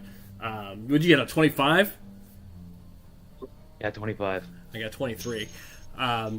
As they're having this conversation, and you kind of turn your head to the left, Drew, you notice that nondescript person that you saw in the crowd is watching all of you from kind of down the street a little bit. It's only there for a half a second.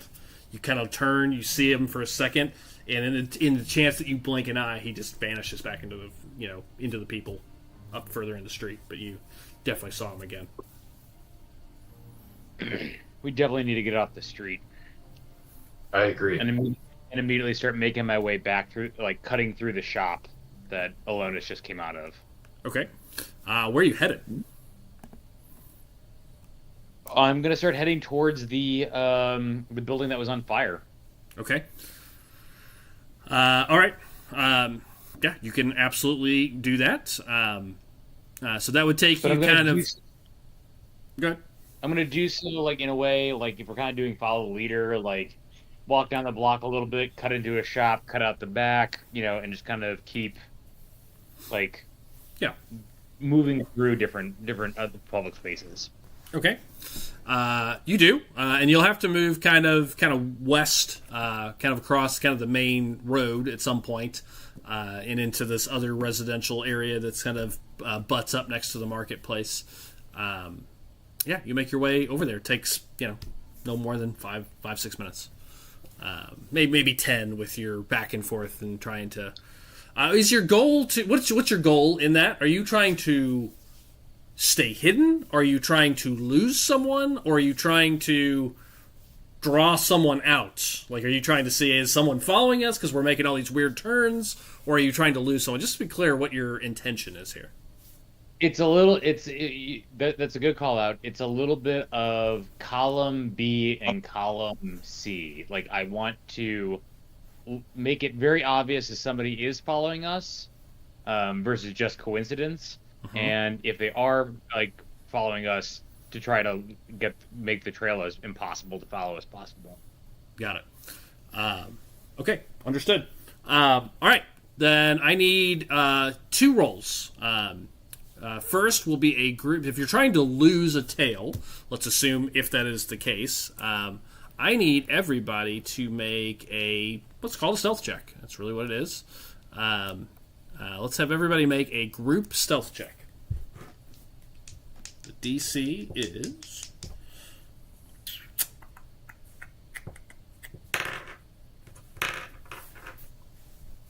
Oh, wow. Nice. I got a 17. I'm very impressive. Correct. 25 for me. Nice. 22 for me. Wow. That is... And Willy Waw bringing up the caboose? Oh, Bring up the you caboose. know it. You got an 8. It's a group. It is a group success. And then one last final perception check from everybody.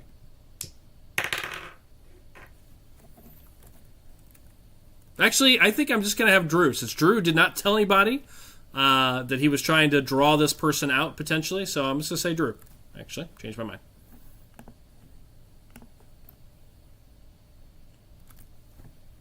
I rolled a 1, a 2, and a 3. Yeah, I see. Nice. Your rolls are great tonight. I'm about to get you 24 perception. Okay. You make your way, pushing through these crowds, pushing through shops. Some areas get a little bit less. A couple things. As you guys are moving through, you can definitely tell there's an unease in the people you're passing. You can see there is a pretty decent Like a couple times you have to stop and move.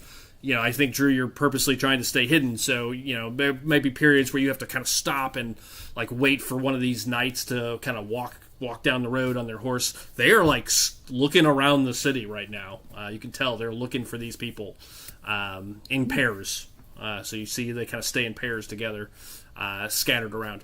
You never make it anywhere near the south side of the city because you're just moving, kind of staying on the northern section. But you get a view of the city gate, and you see absolutely those 6 guards that he sent up there are still in front of the gate.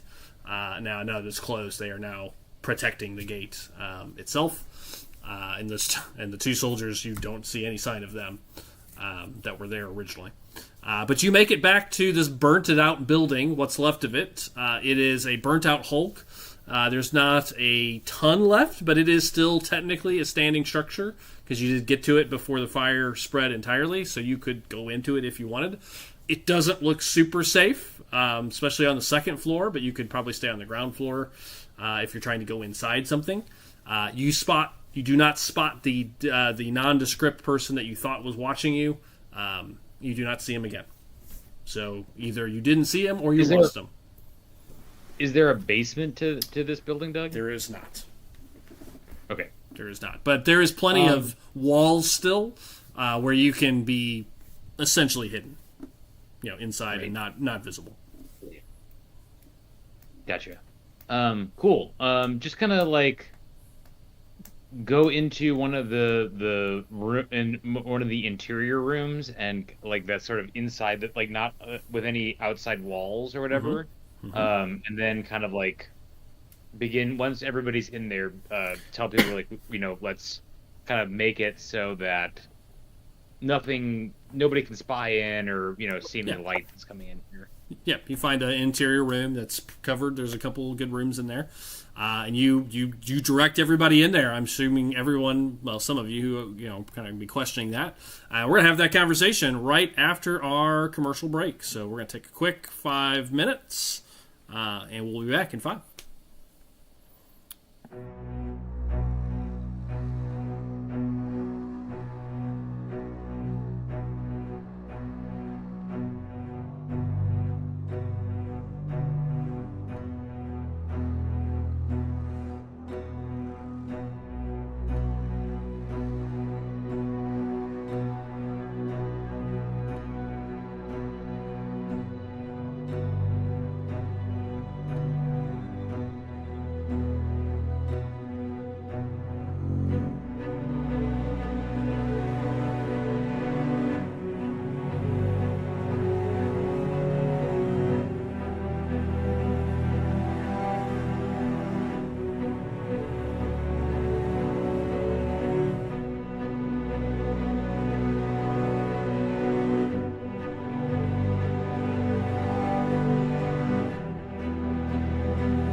right, we are back.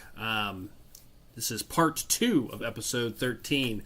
Our adventurers have made their way back to North Vale, where a group of knights sent by the church have arrived in North Vale looking for a pair of murderers, or accused murderers anyways, members of a terrorist group called the Untamed, an organization that Illonas is very familiar with and wears a necklace, or did wear a necklace of this organization that Urskar had seen in the past.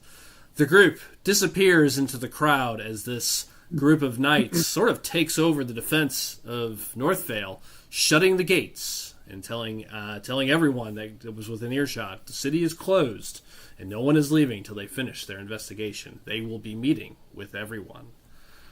Our adventurers made their way out of the crowd, through the city streets, and into the burnt-out building of the house that burned at the beginning of this game. It is still standing. It is not totally safe, but you've made your way into an interior room where the group is discussing their next steps and what has happened and transpired. So I turn it back to the players.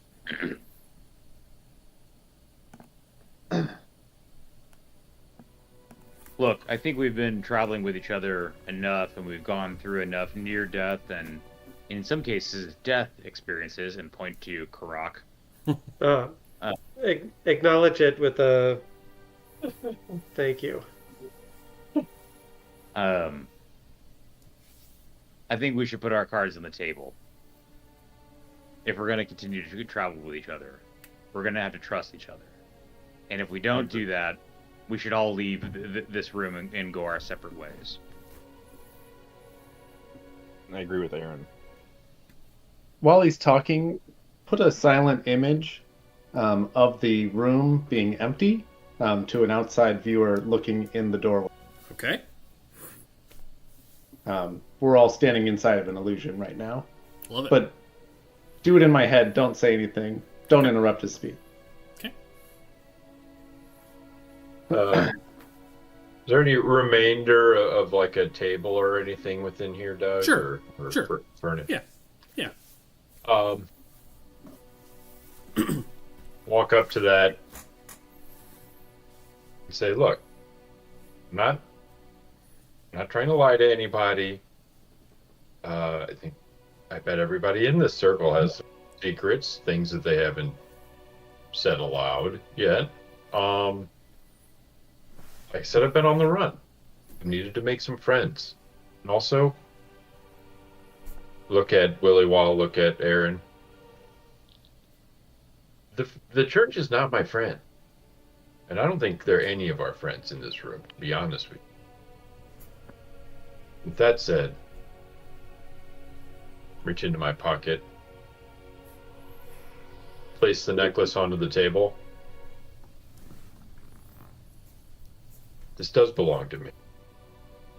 And I think possibly more of them should belong to all of you. Oh. Are you trying to sell this? Put it back in my pocket. No. I am not. I'm not recruiting. But as you can see, it's going to be a war. It's going to be with the church against everybody else. Illonas. What does that symbol mean? Do I know that, Doug? Where it actually comes from? Well, you don't know what the symbol actually is, but you know what it symbolizes, this group, and you know what the group's about. Yeah. I mean, as much as you know, as what we've discussed, it's not exactly a formal organization by any means, but what you know of it, I think you can speak to. Yeah.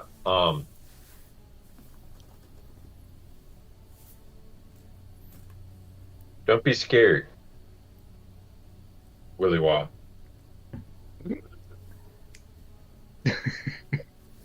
I don't think this moon is the symbol of the moon you think that you are concerned about. Oh, it's the good one. Well, There's only one. There are two. There's two. No, there's There's two. two. That's right, too. There's right, too. That's right. This is a symbol of those of us who move in the night. Those of us who are working to take down the larger forces Like a third shift. in the shadows. Yes. Yes, on our third shift, correct. While he's talking, Drew, you've heard of the Untamed, loosely, while you're in your time in the church. What you know, you've heard stories that they're a terrorist organization that has been attacking churches, as well as probably more of other stories about them, like sneaking people out, very like Hidden Railroad kind of, or whatever that was called. My history is Underground Railroad. Underground Railroad is what I was looking for. Very much kind of in that vein, like, people getting, like, taken away before the church can get them or, bring them in for, to be trained and that whatnot. But, people disappearing in the middle of the night. When Kevin says that, when Illonas says that, you remember stories of hearing, people being taken out in the middle of the night and, rushed out of cities and towns before inquisitors or the church could get it, get there, that kind of stuff. We help protect we help protect people with magical powers. But you're right. They shouldn't be able to control this. This isn't up to the church.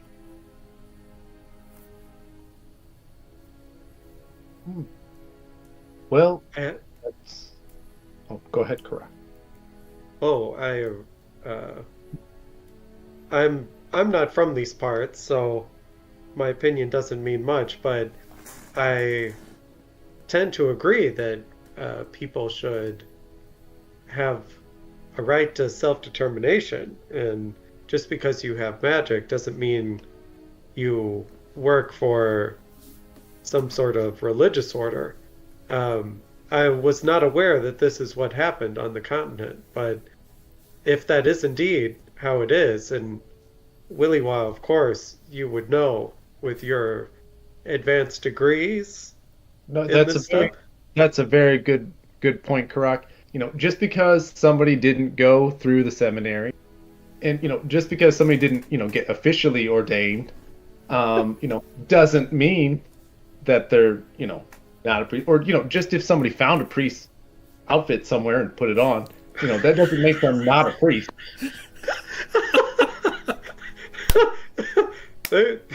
I'm glad you understand, Karak. Wait. What are you saying? I believe I now understand less. Exactly.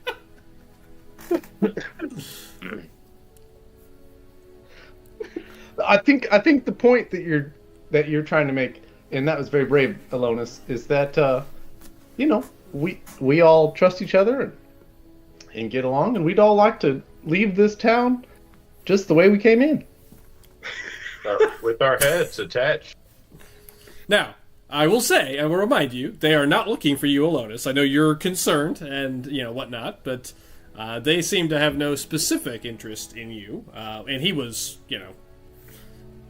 you would have been, easily seen when they rolled in. I mean, you weren't invisible by any means, so, you have no current belief or, that they are looking specifically for Illonas, at least at this point.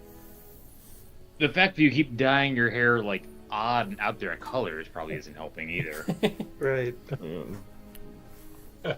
Hey. I do appreciate you, Illonas, telling us the truth. We do need to be honest with each other, especially when we have each other's backs to fight whatever is out there, because we have no idea what lies ahead of us. Agreed, correct. Honesty is the most important thing. Earthscar, close enough. Earthscar. Excuse me.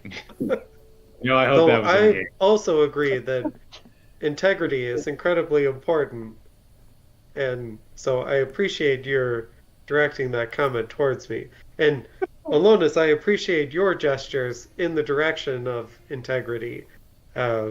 It's been very inspiring to see you go in this direction towards integrity and heroship. It's not unnoticed. So what do we need to do next then? I think we should get out of this city. I don't think we want anybody here at this table wants to be interviewed, or I don't think certain people at this table want other people to be interviewed at this table. And then also direct my hand towards Karak. I'd really we like. need to keep a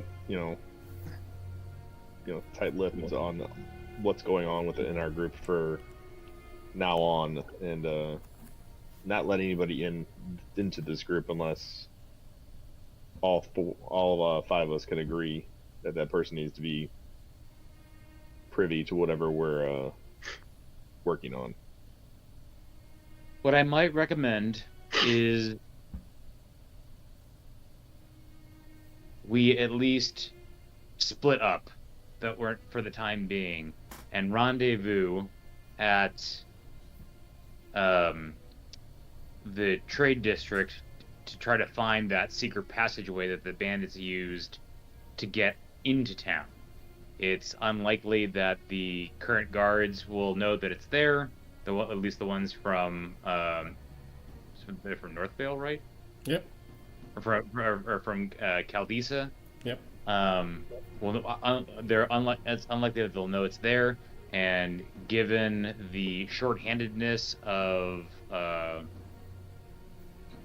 the guy who owns this or runs this town, it's unlikely that they found it and or fixed it. So I think that if we want to get out of town, that would be my recommendation, is we try to find how the bandits got into town and use that to get out of town. Other points of order. Oh, sorry. Go ahead, Joel. I think that's a good idea, Aaron, but I'm also worried about them wondering where we went. Karak made quite a show of himself in the crowd there. Thank you. Yelling my name. I regret that in hindsight. Had I known about your necklace, Illonas, I would not have shouted your name as I did. Oh, so it's my fault. Excellent. Yes, it is. It is decidedly your fault. And another point of order, just because, Jason, you haven't said anything, I'll remind you that you did see one of the two people they're looking for in the crowd. So, just want to, as a reminder, in case that... Say again, you cut out. Just as a reminder that you did see one of the two people they're looking for. Yeah, you haven't brought that up, so I just wanted to... I know. I was waiting until I was getting to that right now. Yeah. Not saying you have to say anything, just this reminder. Taka. Yes. Back when we were looking for you, Illonas, the steps away, there was two people in the crowd that stuck out to me that may hinder our escape plans. One being gentleman that was not looking at the person speaking that had up the sign, wanted sign. He's looking in the crowd. He's looking for possibly Illonas, and he was looking for Taka, who I saw in the crowd, and quickly disappeared after I started looking for you, Illonas. I want to be clear, because I didn't say that. You can infer that, and if that's what you're inferring, that's fine. I didn't say that he was looking at Illonas. He was looking at everyone in the crowd, and you guys, maybe more specifically, potentially for Illonas. I'm inferring that because sure, yep. Go A, ahead. You didn't tell us about the necklace right away. And sure. B, you've been on the run, obviously. So when somebody's looking for somebody, it's going to stick out. I can't imagine why we would stick out. What with our boisterous dragonborn, our blue-skinned priest, and a guy wearing a bear headdress. Well, apparently that's normal around here, the bear headdress. Yeah. Because he's a local. Yeah, I'm a local, so I work out. So Jay says he saw this person looking at the crowd, but he also says he saw Taka. So, okay, go ahead. But then I lost them shortly after when we started looking for Illonas. Mm-hmm. So they're probably nearby somewhere. Well, knew I they don't were know. I don't know. great. I don't know if we can go looking for them now, or if we're just trying to get out of here. I guess that's what we need to figure out. That is the big question: is what do you guys want to do next? But there may be more conversation to be had there. But before this conversation ends, what are we doing? Definitely needs to be discussed, short and long term. the guy said that they were murderers, right? He did. They murdered an Who did they acolyte murder? named An acolyte, an right? acolyte named Jorah. Well, if I'll you tell us, you can't trust this church, that's for sure. So they may or may not be. Just saying, I've seen it before.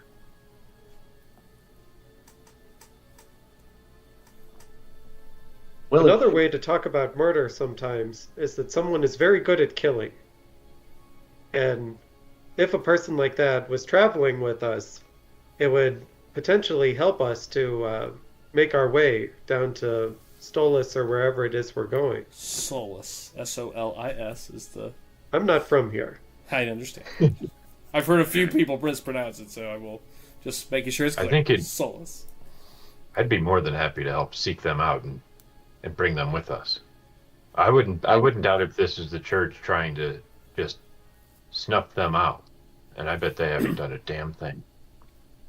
I think that is a phenomenally bad idea. I think we should be worried about getting ourselves out of here and not inviting the people who they're looking for to come with us. I don't know, everybody needs to be saved, right, priests? Am I right, my guys? Well, if I see them, How do you know I didn't find these robes too? Whoa.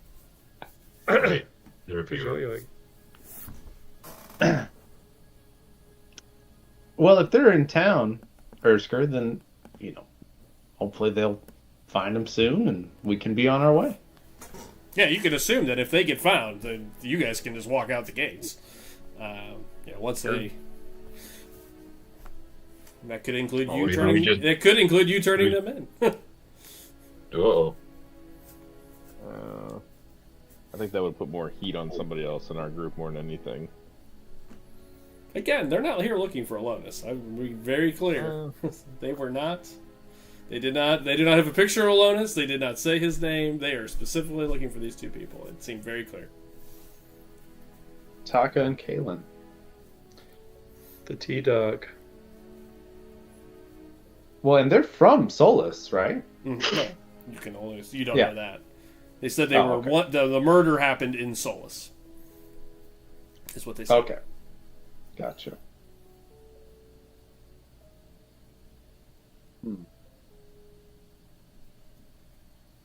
Yeah, these are all good questions, guys. I really don't know where the story's going to go from here, so I'm really leaving it up for you how you guys want to tackle these problems. We could just lay low for a bit.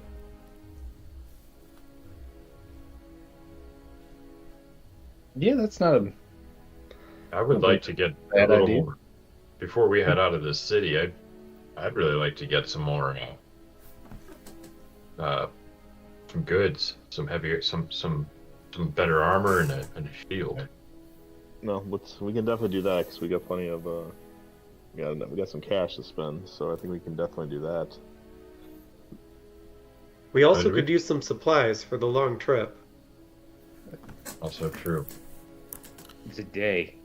I was just gonna say that, Drew. I think it's 2 days to Solus. I think it's about 2 days. Ha! Yeah. Take that. 2 days. Checking the map right now. Hey, I What's- want to be able to eat over a 24-hour period of time. Less time than we just spent in the woods. Definitely By a less than lot. that. By a lot. Yeah, it's gonna be about. I'm pulling up the official map here. What time of day is it right now? Yeah, it should be about 2 day. It's about a 2 day trip. It's about 5 o'clock now. You guys got here around 4. Conversation with Thorn. Yeah, it's 5:30. Sun is starting to set.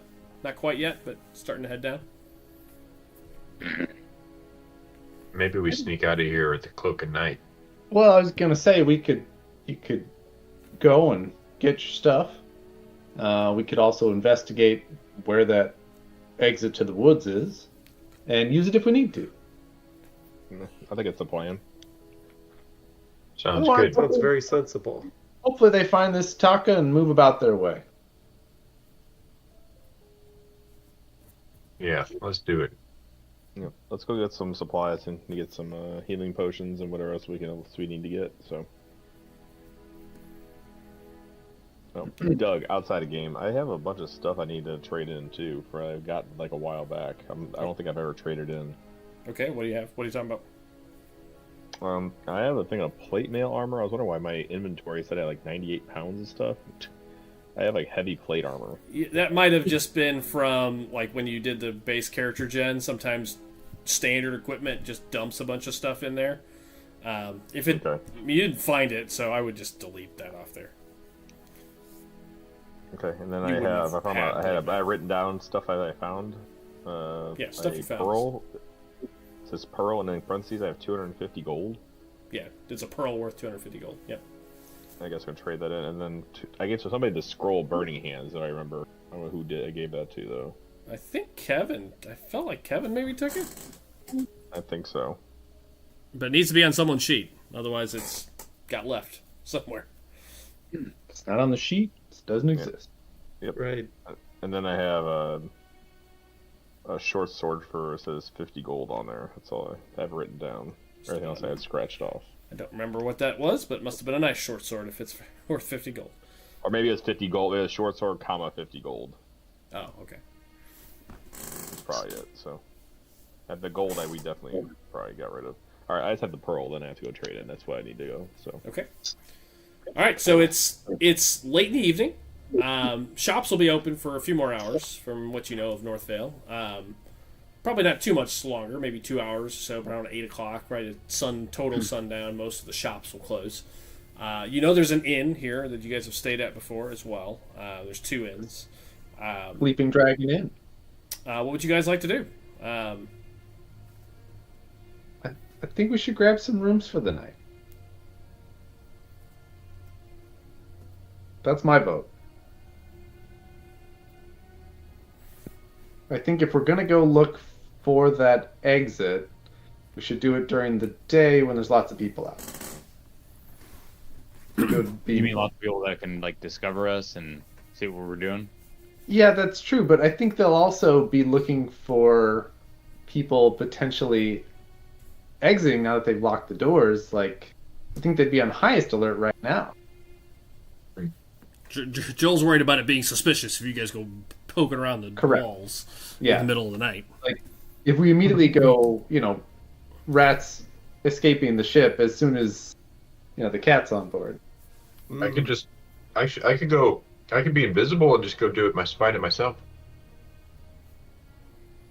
Also to your point, the people who know about it are probably going to use it, and the more people that use it, the more likely it is to get found out by the authorities. So if we want to use the exit while it's still undiscovered, we should use it sooner rather than later. I don't disagree. We could, we could always have one group of people test out the exit and another group of people stay around if they want to. There's no reason to suspect that any of us, except for Illonas, would be in any danger, even if we were to be questioned.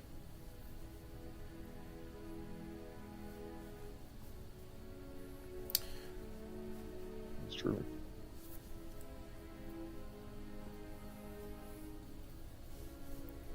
Guys, I'm leaving it to you guys. Someone will have to make a decision about what you want to do. I don't have anything planned, so you guys are well hidden currently with the spell up. If we need to get supplies, we can agree on that as the next step.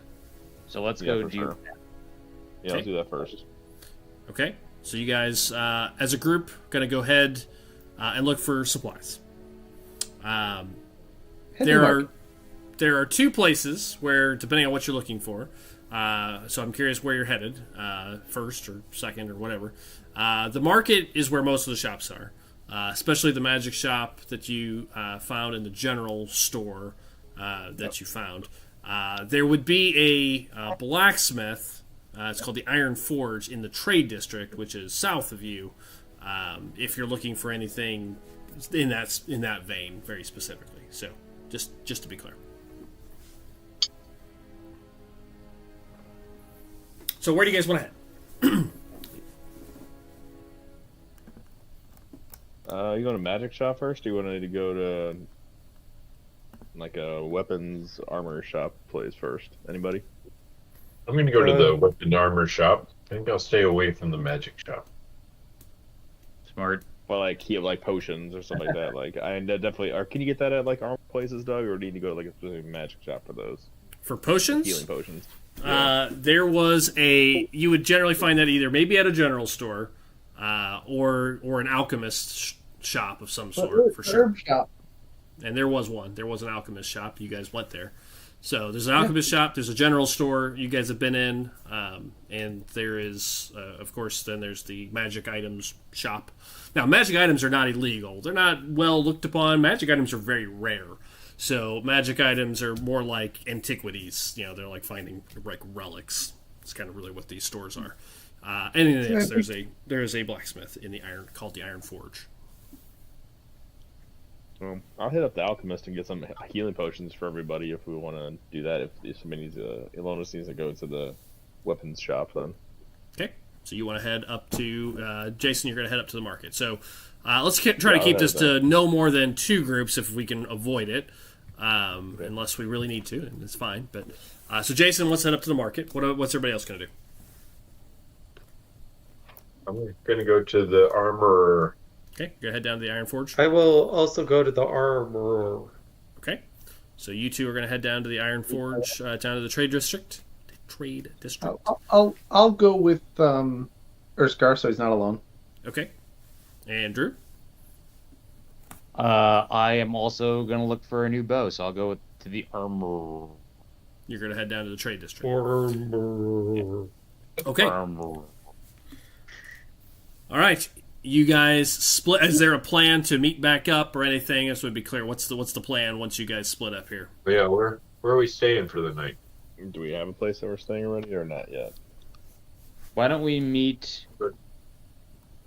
The last time you were here, you stayed at the sleeping. I think it's called the Sleeping Dragon. Sleeping Dragon. Looking at. Yeah, let's just go back. Let's meet there. And, At the we'll go to some sleeping rooms. D. Yeah. Okay, got it. Okay, and that's where you're going to be headed, Jay. It's up in the Market District, so you'll be right there next to it. It's on the main drag. I'll get rooms for everybody then too while we're there. So. Did we split up that 500 gold? Yeah, You everybody should have should taken have. 100. Everybody should have taken 100. Okay. I'll start with those heading down to the Trade District, which is Kevin, Matt, and Drew. You guys exit the burnt-out residential and make your way. You can stay off the main road and get all the way down to the Trade District if you want, or you can take the main road. Which way are you taking? Stay off the main road. Okay. Yeah. All right, you kind of cut through the residential streets and down to the Trade District. About a 10-minute walk, maybe 15 at most, but about 10 minutes into your walk as you guys are making your way south, as you come out through one of the residential zones, you see the church up on the hill in the middle of town, but you see something odd. Next to the church is a lake, which you can see on the map, and on the west side of the lake is kind of a green space. It's really kind of a park area. You know, it's kind of left untouched in the village, in the town.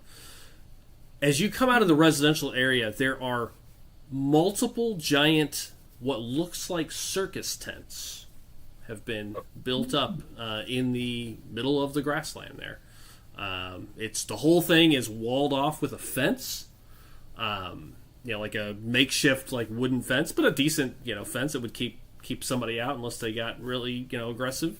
So you see this fence that's going around what looks like a giant big top tent, and then probably about 6 smaller tents scattered around outside the lake. Illonas, are you familiar with carnivals? Do you all have those here in the continent? Actually, yes. I've performed in them, yes. But I don't think that's what this is. You look like you would belong in a carnival. It does look. They look like carnival circus tents. It's exactly what they look like. Are they the Bastani? Wrong game. Although we're not looks far like, from where you guys It looks left. like they're getting ready for a carnival here. Maybe they want to draw everybody in so they can see all of our faces. I don't trust it. It looks like it's been there a while. It wasn't here when you guys came through, but this did not get put up in the last hour. I mean, there's a fence been erected. There's these tents would have taken days to put up. Oh. It's been here a while. Well, no time for the circus right now. Okay. That's what you see. You'll have to walk pretty close to it because you'll kind of see, you're pretty much coming out. It's really right here on the map. You guys kind of come out of the residential zone kind of around this area, so you kind of walk kind of along it into the trade district. And you can see as you get closer to it, it is a functioning event. There's people coming and going. Cool. And as you're moving through, it's actually looking a little bit busier now. As you guys are kind of getting at this time of day, you can see people milling around. There's a line forming outside the big tent.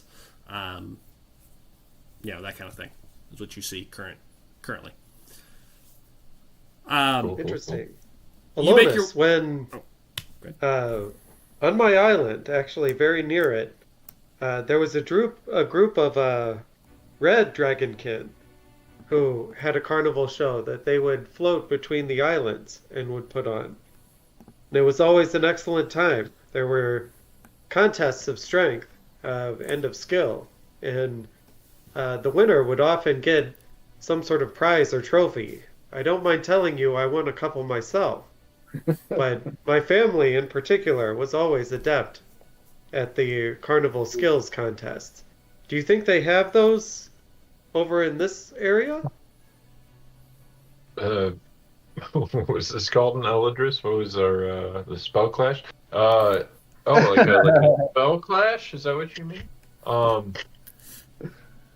We did not call it a spell clash, though perhaps there was such a thing. But many people who played instruments would test themselves against certain limitations to see how strong their skills were. So Kevin, you said you've performed in them. I would say sure. These are usually, there are traveling kind of circuses type of things that do travel around the continent. They're usually more entertainment, not challenges. They're usually more entertainment type things. This is more for theater than it is for challenges. This is a pure entertainment. You would love it. And what did you do in your carnival life? Light a little fire in my hand and snuff it out. Oh. I am an illusion. I always think of illusions as inherently dishonest. I'm glad that you left that life behind. Wink at him. And as you say that and wink I at don't him, the three of understand. you arrive at the Iron Forge. You see a young dwarf, short brown hair, short beard. He looks young, probably in his late 20s. It's an open air forge. There's a little building attached to it, but there's just a little bit of just a small roof and a big giant iron and in the middle. He sees you kind of walk up. Good evening. Just getting ready to close up here soon. What can I do for y'all? Wipes his We're brow. looking myself. Oh, go ahead.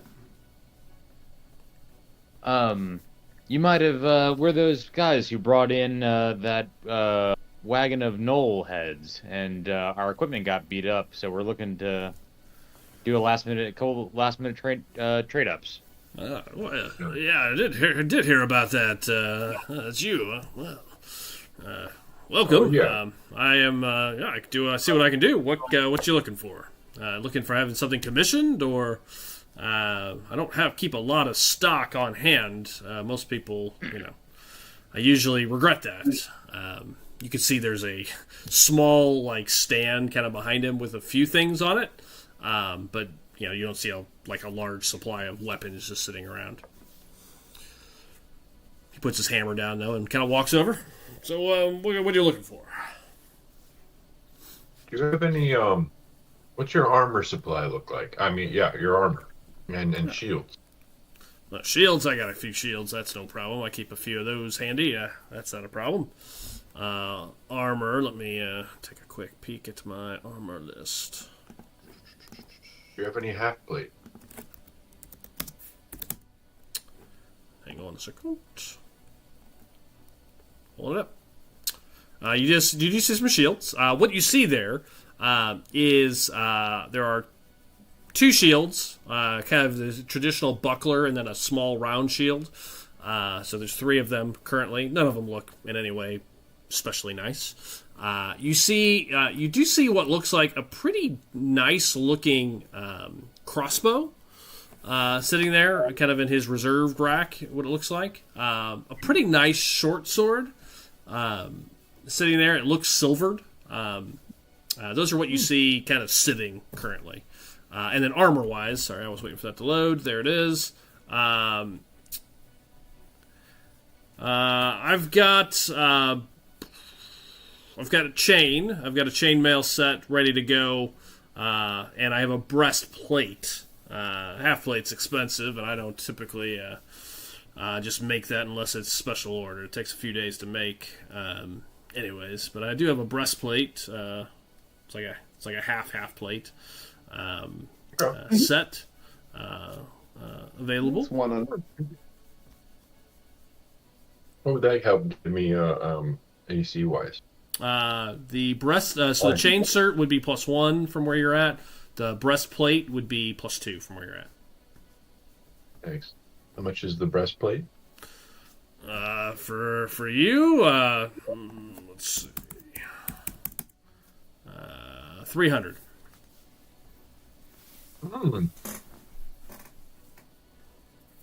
Well, I think you can do much better than that. Look at us. We're heroes.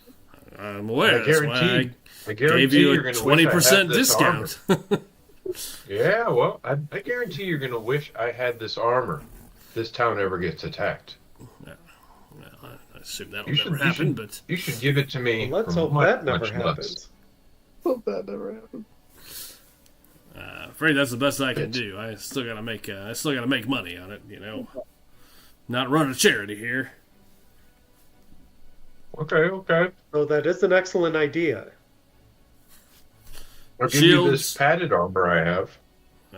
You How have much? you have Traded. padded, or yeah, you have literally just padded armor. It's worth All right, I will. like 5 gold. Yep. That's new. All right, and how much is the chain? Chain shirt, 50 gold. For you, 25 gold. 30 gold. 30 gold. Make it 25, and you got a deal. I already gave you a 25% discount on that. God. 30 gold. Shields are 10. Chain shirt, 30 gold. All right, I will take both of those things. Okay, 40 gold. What Chain kind of shirt and a shield. Which one would you like, just for color? The small round shield or one of the bucklers, which more looks like a kite? Or not a buckler, excuse me, the kite shields or a round. No, I want the small round one. Round one. Just for color purposes. Got it. Okay, you start looking at that. What about the rest of you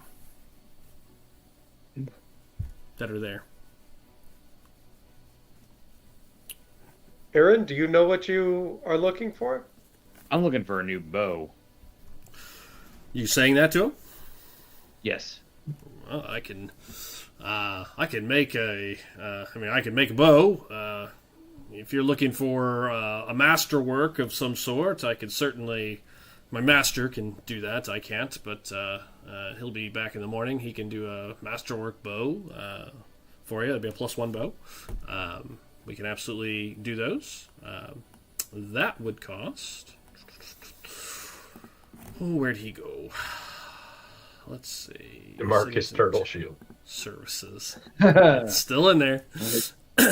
Well, he used that the whole game. He did.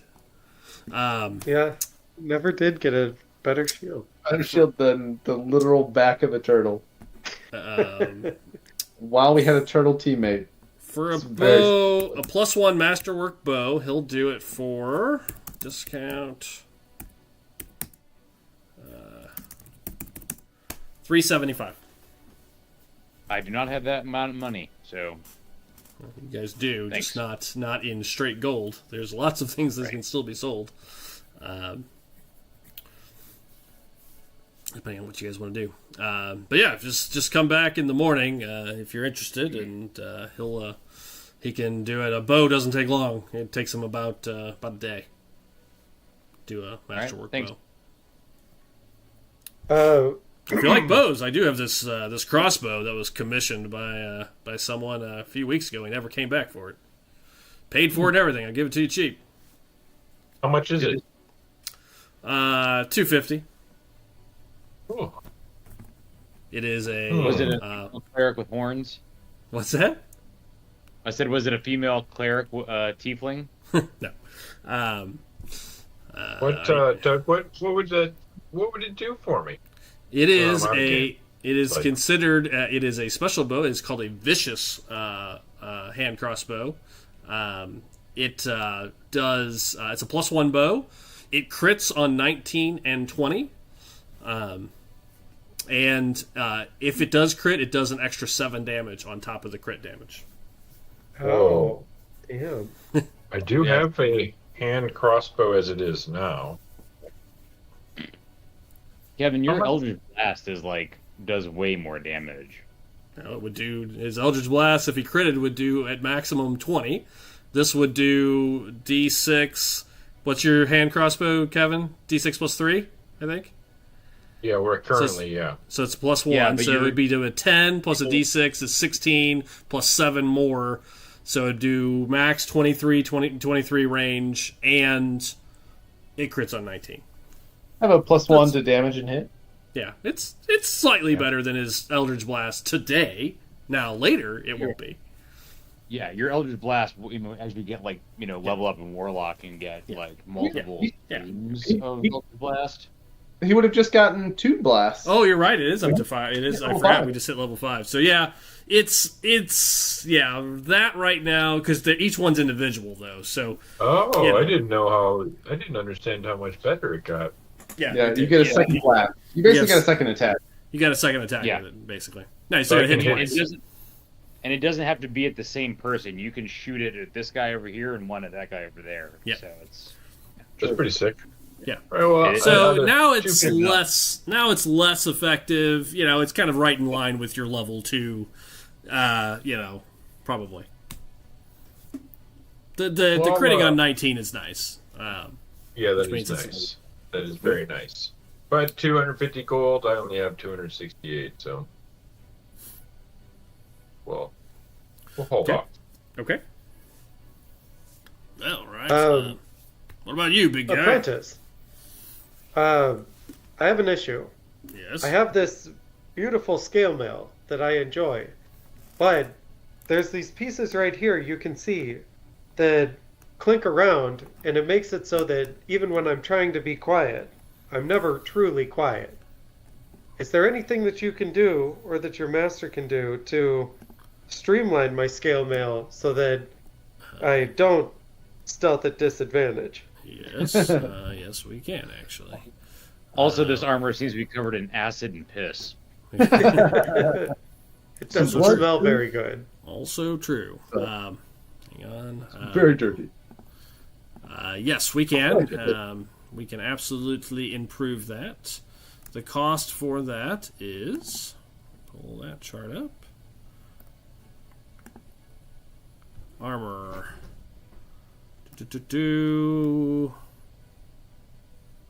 And what kind of armor is that? That's medium armor, right? Yes. Let's see. Removes. If you're just trying to remove the disadvantage from stealth, I would do it for times 20% off. 400. Oh. You say 400? Oh. Excuse me, sir. Did you say 400? I did. Takes a lot of work. I think we're too poor to shop, guys. I think that's what we're finding out. You haven't sold the most valuable things that you have. Still. We have valuable stuff? Yes. I did not know that. Well, number one, you don't have all your money. Two, I will tell you, I'll just go ahead and tell you what it is, in case you guys, I don't want you guys to not shop if you don't want to. You still have 4 charges of the cures, Kevin. Each one is worth 1,000 gold. Whoa! Oh. Wow. Oh, they belong to me, so... Wow. Wow. I will tell you, you know that they're worth a lot. Based on the conversation you had with them, you would assume it's close to 1,000. I'll tell you out of game, it's worth $1,000 a pop. Damn. Yeah, but do we really want to get rid of that? That's the question. Well, you don't have to get rid of all of them. Not yet. Potions aren't any good to you if you're dead. Do you allow payments in installments? No. Do you take IOUs? Because we keep getting paid in IOUs. Right. Right. We I love that accept you. IOUs. I love that you called also that, accept Joel. IOUs? As soon as you said that, I was laughing because that was long written. I was like, if they try to collect 1,000 gold worth of heads, there's no way they keep that just lying around in this little podunk town. Great. I love it.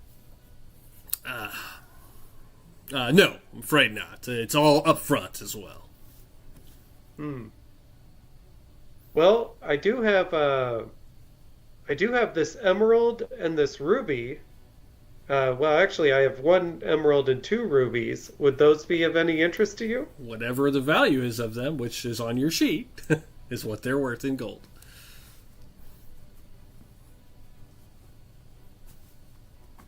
Should be on there. You guys gotta start selling stuff if you want to buy stuff. Yeah, they'll take it. Anything like that. Nothing to sell. I'll assume you guys can just convert to gold. You don't have to keep it as stuff. I mean, you'll sell it somewhere. Can I do that with my padded armor, my rapier, and he'll take that stuff it. from you. Your padded armor, he'll give you 5 gold for. Your old rapier, he'll give you pretty much nothing for a used rapier. But I'll look. If you'd like to sell it, you can. This is memorabilia, sir. I think it lopped off the heads of many gnolls. Actually, rapier is actually worth a little bit. He'll give you 20 gold for the pair, the armor and the rapier. If you'd like to sell it, you can take 20 gold. 25. And not a penny more. Now, that rapier you're carrying with you, it'll give you good money for that. No, it's okay. It's worth about 2,000 gold. Damn. Wow. All right, let's kill Illonas first. Yeah. Illonas is like, this guy I'm is walking rich. around with $6,000 on Guy's me. got 6,000 grand in his pocket. Kevin's got all the money. Right. It's all in The his rest shit. of us are like just scrounging around for peanuts. He's got 6,000. Straight to Junta president over here telling me that it's a lean year. Joel's literally walking around with an IOU while Kevin's got 6,000 gold worth of shit. I mean, we could beat him up and then take his shit, and then just to add insult to injury, like turn him in for the reward. Wow. Double the money. Good. Taka might be worth some real money. You could, I'm just saying. Once I realize how much everything on my body is worth, Doug, just go invisible. Bye. He Homer Simpsons into the bushes. Okay. 400 gold. Yeah, I'm not going to be able to do that. But I also need to get a set of darts. Darts? Yeah, I can make you some darts. I'll be ready in the morning for you. Easy enough. You might try the general store. They probably have some if you want them tonight. Very well. I'll try this general store. Otherwise, like, he can make you a set of 3 darts for a gold coin. Whoa. Well, 5 darts for a gold coin, actually. I'll just go to the general store. There's Okay. no reason to put you out, especially since your prices are so high. He's giving you all a discount. Yeah, these are all at 20%. I even went 25 on some of it. Good lord! What the? Who can afford this stuff? Well, Kevin can. Yeah. You guys just have to sell some of the other shit. You guys have in- scrolls that you guys are carrying around that are worth stuff. You got all kinds of money sitting around. True. Yeah, but Kevin, just like in Eldris, I'm rich and everybody's expecting me to share my money with. It's ridiculous. And Kevin, Jason had a question about the scroll of burning hands he found. Do Yep. you have it on Yep. your sheet? I do, yeah. Okay, Yep. good. All right, very good. All right. Well, if there's nothing else, I assume you guys are going to head up towards the inn/general store, but I'm going to move to the other group who is already heading up there. So Joel, Drew, and Jay, you guys make it back to the marketplace. Drew went to the armor, didn't he? Oh, Drew went to the armory. Sorry, yeah. Yeah. So Joel and Jay, you guys make it back up to the marketplace. You see a couple things happening at the marketplace. Actually, you guys notice a few things. One, next to the inn, which is part of the main market, now that you're kind of coming at it from a different angle, on the far side, you couldn't see it from the north, but as you come up from the kind of south section, you see a giant cart next to the inn you've seen before. It has the heraldry of all of the kingdoms along the side of it. You recognize it was the dwarf you ran into in the woods. You refused to help change the tire on his broken wagon. You see his cart is sitting next to the inn. Wasn't that guy part of the bandit crew? Or he had bandit guards? He had bandit bandit guards guards, with him. yeah. Yep, he did. Yeah. You see that in the market, just kind of off to the side, kind of in the alleyway next to the inn. So you see that. You do see the general store and the alchemist store. The general store is where you would have to sell things like a pearl, Jay, if that's what if you're going to sell some stuff. That would, the alchemist isn't going to buy a pearl. So where you guys want to head, you two? I think general store first to sell this pearl, and then Okay. to see if they have any healing potions. If not, then go to the alchemist for other stuff. Then Okay, got it. Willy Wah, you traveling with him? Travel with him. Okay. You make your way into the general store, which is basically empty at this hour. As we're approaching near sunset, at this point you can tell he's getting ready to close. You recognize Dax, the gnome who runs the shop. Oh, yeah. He's on a little stool behind the counter, Baby shop. and he is just kind of straightening up some things behind the counter itself. There is another gnome that is sweeping up near the front door when you come in. She just kind of acknowledges you as the two of you come in. Oh, good evening. good evening. Yep, she just goes about her business. He looks up from what he's doing. Joel, as you walk in, make a charisma check, please. I don't have time for this bait, Doug. Sorry. There's always time for It's at 11. It's enough. As you walk in, and I don't remember who all sensed it before, but It was me and Kevin. Okay, But he so got you- a better sense on it than I did. okay, so you once again feel it. As soon as you come into the room, you sense some sort of magical essence, some sort of magical power just emanating in the mana fields around you. The voices you hear every once in a while when you summon your magic, it has a similarness to it, but a cleaner version. And even as you kind of touch your magical essence and you hear the voices, this thing almost like rings through it. It almost like, like kind of drains them out, or drowns them out. That's what I was looking for. This thing is powerful. Whatever it is, this magical essence, you can sense it like a beacon coming from behind him. Man. But welcome in. Good evening. How can I help you? Yes. I would like to sell something and also see if you had any healing potions here by chance. So before I put some other stores. I keep a couple. You'll want to. The alchemist will have a better supply, but I do keep a couple here. He'll sell you. He'll buy the 250 gold worth of pearl off you. No problem. Okay. And I guess I would like to get as many healing potions as I can for my. He has two standard healing potions. Okay, and I will take those 2 standard healing potions on. Okay, at 20% off, they are 40 a pop, so 80 gold. Okay, 2 standard ones. I'll take those. And then also, I would like to get enough supplies, like ration supplies, like game and some grains for like a 2-day supply for 5 people. Okay. Yeah, absolutely. He can set you up with traveling supplies. He would definitely be the person for that. 2 days for 5 people will be, since it's not cooked, I would say with your discount, total of 5 gold. 5 gold? Okay. Yep. Willywa, were you looking for anything? If not, we need to go to the alchemists.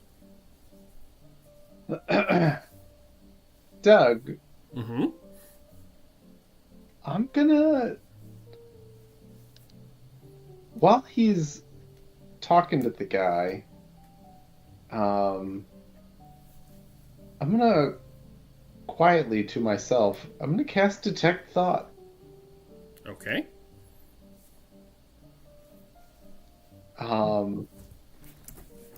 What do I got to roll? Or what does it do? It Doesn't is read the spell out to me. It's a Wisdom 15. To read the thoughts of a creature within 30 feet of yourself. Okay. I can also sense thoughts of creatures that are within 30 feet. Okay.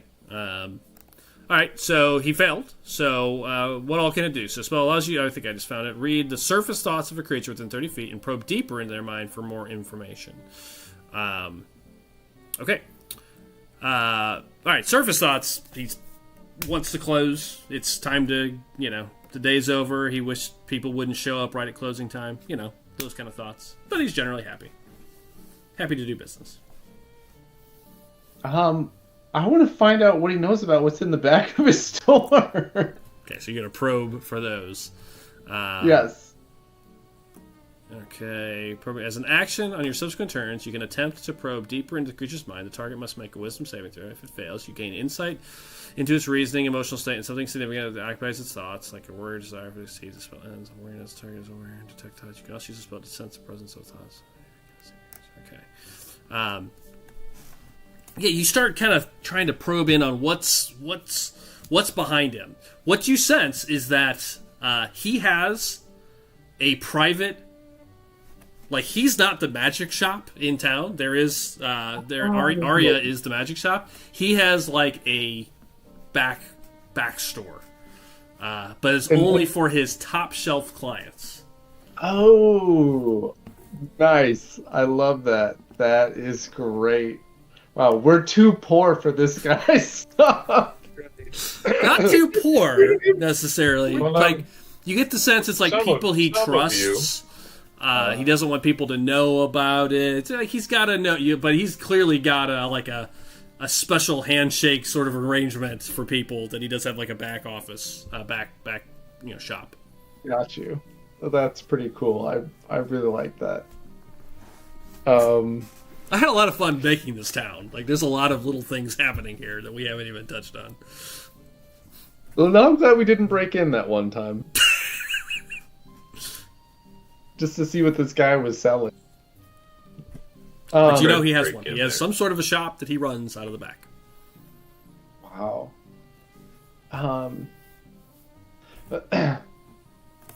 I'll go to the counter after Sure. Ursula asked me if I need anything. And look at Dax. Yeah. Say I don't see anything out here of interest. Is it too late to see some of your other offerings this evening? He raises an eyebrow when you say that. looking at you. You a cop? What do you mean? Boy, he's gonna bring you in a sex worker. Oh god, that'd be awful, so bad. I'm going to pull out. I have a scroll of mirror image in my Oh, that we found along our way. I'm gonna pull it out and I'm gonna set it, on the counter, not unfurled or anything. But we found this on our journey, defending the town. It's just wondering if this, might be something that's of interest to you. Oh yes. He looks. He kind of grins when you say it. Yes, I do like antiquities. Most people take them over to Aria's, but I like to keep a few things in the back. This is nice. All right. Are you looking to Aria's part with it? Well, I mean, if you're interested, I'd be curious to see I'm very interested. what else you got. Ari's just got nothing but antiques. Nothing really interesting. I do like. We haven't been there yet. I don't remember if you guys went in there or not. Actually, it's been We so did- long we did since. not. This That was a probably complete realized lie. you had no money. So at Correct. the time, scroll We had of not. mirror image. Yes, I would be willing to give you 300 gold for it. Holy crap, I'm glad I didn't use it. I seriously considered it in that last fight. Well, that sounds mighty fair. Yeah, come on in the back. I'm- Let's look. I- And he looks around. He kind of motions to the female that's in the room, and she stops. She stops sweeping, and you see her kind of turn a close sign on the front door. And he looks at the two of you, and he opens the door to the back. He just motions to come back behind his counter, and he heads back into the back. Yeah, you guys just had to give him any magical item, and he would let you in. You have to give him that's something. awesome. That's great. He'll walk you into And the back. inside that room are a bunch of miners. ER. Oh no. ER. No. Liners. Oh no. Yeah. He walks you into the back, and this is what you see. It's a small room, barely bigger than a closet. It's actually, there's two doors. One door that leads, it immediately leads into a hallway. You can tell there's a door that leads further back to the store, probably to a back door. But there's a side door that he pulls out a key, opens. You hear a click, and then 3 more clicks. When he does it, and then he turns it, and then he opens the door. And as he does, Willywaw, you sense a magical wave of energy dissipate, when he opens the door. So you sense that there's some sort of magical field protecting Like the a door as well. protection Yeah. on the door. Yeah. Whoa! Let's see. Now I'm really glad Illonas didn't get in here. I'm a little sad actually that we finding out the normal way. It's fine. Didn't get blasted. He walks you into the back into this little room, which is not much more than a closet, Joel. It's got Gotcha. 2 2 shelves, and Jay, he lets you come back as well, obviously. There are 3 shelves. On the lower shelf, you see another scroll. He puts. Are you selling him that scroll officially? I will sell him that scroll. I don't want to be rude. Yeah, so he'll put it next to it. So there's another scroll there, and it's labeled, like with a little place card. You know, you can kind of imagine it's well documented. Right. There's a scroll next to it that says "Scroll of Burning Hands." It has a price tag of 200 gold on it. There is a circlet, looks like a wrist circlet, a golden wrist circlet, with flames and a dragon's mouth wrapped around it. The price tag on it's 1,000 gold. It says "Circlet of Blasting." Nice. That's what's on the bottom shelf. On the second shelf, there is a set of armor, studded leather armor that's kind of pierced into the wall, kind of to hold it up so you can clearly see it. It has got a slight glow to it. 1,200 gold. It's called Armor of Stealth.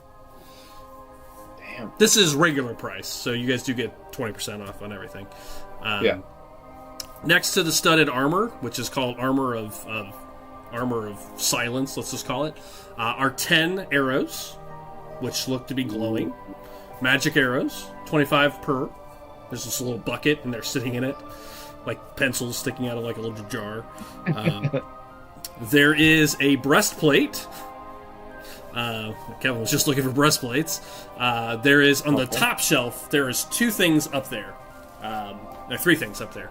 On the left is a breastplate, bright silver, but it's got a blue glow to it. It says breastplate of cold resistance, 3,000 gold. Oh, yeah. It is breastplate. Just so you guys know, it's breastplate +1 and has cold resistance on top of that. There's a potion in a jar sitting there, and it's basically, it says potion of physical resistance. It's the old potions that Drew used to buy up in Elidris. 300 gold, lasts an hour. There's one of those.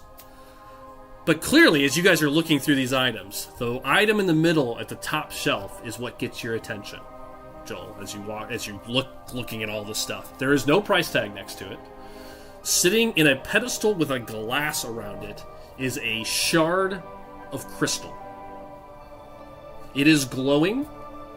A shard of what? It's looks like a shard of crystal. Oh, okay. But it's it's about this big, about the size, maybe 4 inches long. It looks like just a shard of crystal that broke. It glows and sings in your mind as you look at it. You can sense magic. Ooh.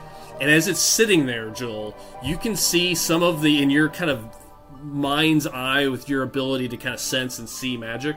The magic from these other items, you can almost see flowing towards it, like it's pulling it in. Oh.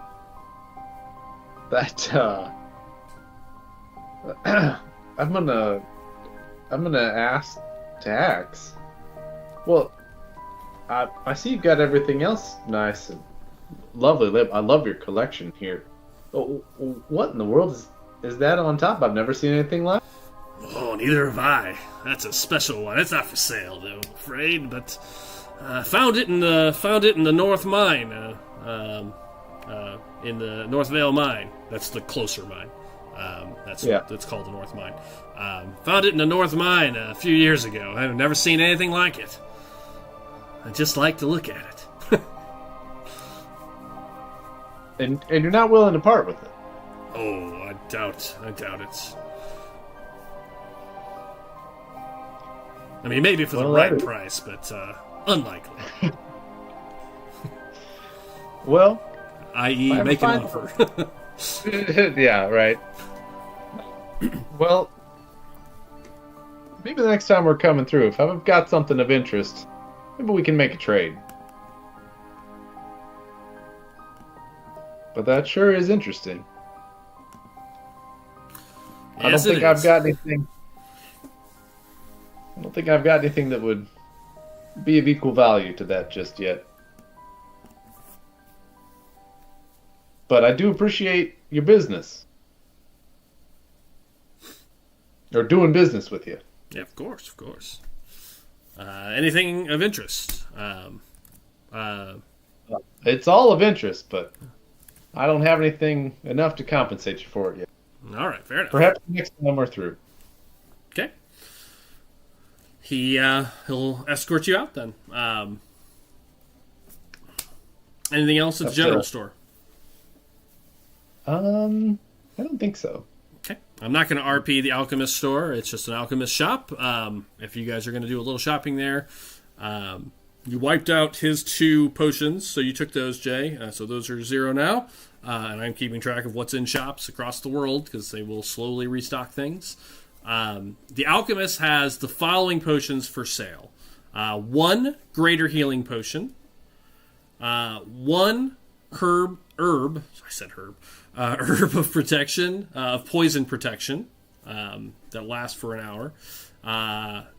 1 thing of like a jar of healing salve, which basically what that is it's like a greater healing potion, but it takes a full minute to use. So it's really an out of combat greater healing potion, and you get two uses out of it. Then she has 3 healing potions regular, and then an elixir of health as well. The elixir of health is like a lesser restoration spell. I think Kevin has one on his person. It's 100 gold. The healing potions are normally 50. Again, everything will be 20% off. The healing salve is 75 gold normal. These are all regular prices. The herb of protection is 200 gold. And the greater healing potion is 100 gold. She has 1 of everything except for the healing potions, which she has 3 of. The smaller one.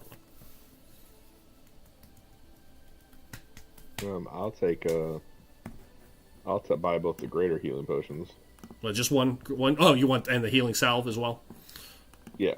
Okay. 175 times 20% off. She'll do it for. That'll be 140 for the 2.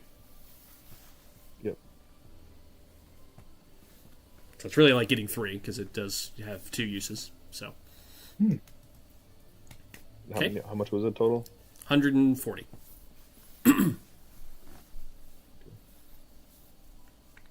Okay, so that's greater healing potion, and then just do a custom item healing salve. Okay, I'll write it in my notebook. I'll put it in there. Okay. Anything else that you would like to? I'm good, Joel. If you need anything else. Nope. Okay. Let's go to the inn, and I'll get rooms for everybody. Okay. As you guys are coming out of the shop, because you just spent a little bit of time there, I would say about that time, Drew, Kevin, and Matt make it into the marketplace about that point. So you guys can all kind of meet up and decide if you're going to head to the inn at this point, which is where we're probably going to wrap here in a minute. As you guys are kind of coming out of the shop and you guys are making it into the marketplace, the other thing you guys can see now, not only do you see that cart from this angle, you see the gates are still closed.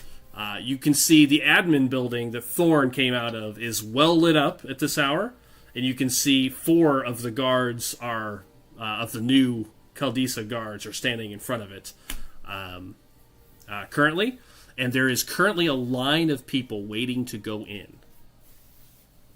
Oh dear. You're gonna get cat. There's basically 5 people. Looks like they're just waiting for their turn to go inside the building. Currently outside. Boy, that's super ominous.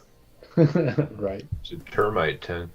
Right. You definitely don't want to see that. Oh, With that, it leaves you guys in the street right outside the inn. I am going to go to the general store and get those darts. Oh, okay. Yeah, 5 gold. Excuse me, 1 gold for 5 darts.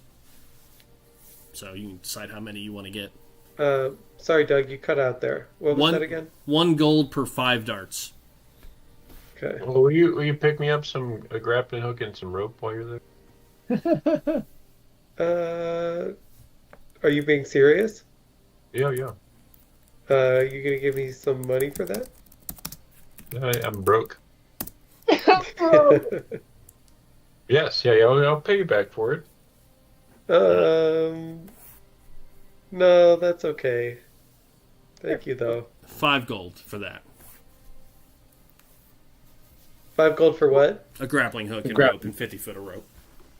Thank Oh, you. okay. Illonas, you can come along. Oh yeah, that's what I'll do. Okay, so you're gonna pick that up, and then are you guys heading to the inn? Is that where the group's heading? Yes. Yes. so. Okay, it's about 7 o'clock when you guys enter. The inn is crowded. Remember, it's a 3-story wooden building. The only stone building is the church that you've seen in town. It's a 3-story wooden building. The lower level is a tavern, tavern and meals and dinner area. And then there's 2 rooms of 2 floors of rooms. It's crowded in here tonight. It's about 7 o'clock. There's people having dinner, having drinks. There's a minstrel in there currently playing. Generally, it looks just like mostly travelers. There is, however, 2 things that stick out. Well, 3 things that stick out, and this is where we're going to stop for the night. You see one of the Caldesa knights is standing in the room. Just standing there watching people come and go. Rude. That's the first thing you notice. He's in the corner near the stairs that leads up, kind of looking at the front door. So he's got a good view of the front door. As you guys come in, he definitely will spot you. And then he's standing next to the stairwell and kind of next to the bar. At the bar is a dwarf you've seen before, a merchant. The merchant you saw in the woods, he is downstairs. It looks to be having a meal currently. He is with the person that was trying to change the tire or the wheel. Was not wearing one of the bandit armbands or anything like that. Is sitting there with him. The 2 of them are having a meal together at the bar itself. At one table, he's worth some money, Willy Wah. Oh, sorry. Maybe It's possible that guy was getting robbed by the bandits and we interrupted and did possible. nothing to help him. it's possible. Correct. Lots of Which is really possibilities. funny. I'll let you think Telling about that. I never knew about the bandits because no one ever told me. You just said We gotta go. Jason and maybe Drew that noticed it. Yep. So you see him having a meal. You see the knight in the corner, and then the last thing you see that's the oddball in the room, besides normal travelers and locals, is, and you saw this guy the first night they came in the middle of your meal. You see this guy at a table. He looks like He-Man. This huge, muscle-bound human with blonde hair, wearing kind of this strappy clothes where his muscles and skin is all showing. He's got a giant great axe on his back. You see him sitting there. There's a chain kind of wrapped around his chair, and next to him is a goblin wearing a collar and leash, basically, sitting at the table with this him. scene before. Yeah, you saw these guys before. And then this woman, she looks like could be human, could be half-elf, possibly, some sort of fey, elven creature of some sort. She looks mostly human, but has bright blue hair, which is what you can kind of tell. She is also sitting at that table. And then there are 2 what appear to be locals. They look like they're dressed like the local folks of Northvale, and they're playing cards. See a card game going on at this table, but they definitely stand out. They came in and paid somebody money. A big bag of money was handed off, and then you guys ran off to the fire. So that's the things happening in the bar when you walk in. Otherwise, it's a crowded, busy night. Minstrels playing, and what you guys do with that information, we will find out next Sunday on episode 14. So. Good little RP night and a little shopping night. I had a feeling that was going to happen. You guys, again, don't have a lot of money, but you do. So you guys have some things you guys can think about possibly selling to purchase some of these items you are wanting, because you definitely have some cash in commodities. But we'll find all that out next time. So if you're watching or listening, thank you very much. We will see you next Sunday. And don't forget, Ravenspire Wednesday night at 7:30. See you later. Pickup Nice. game tomorrow night. No pickup No. games. We will see you Sunday and Wednesday for Curse. See you later. Joel is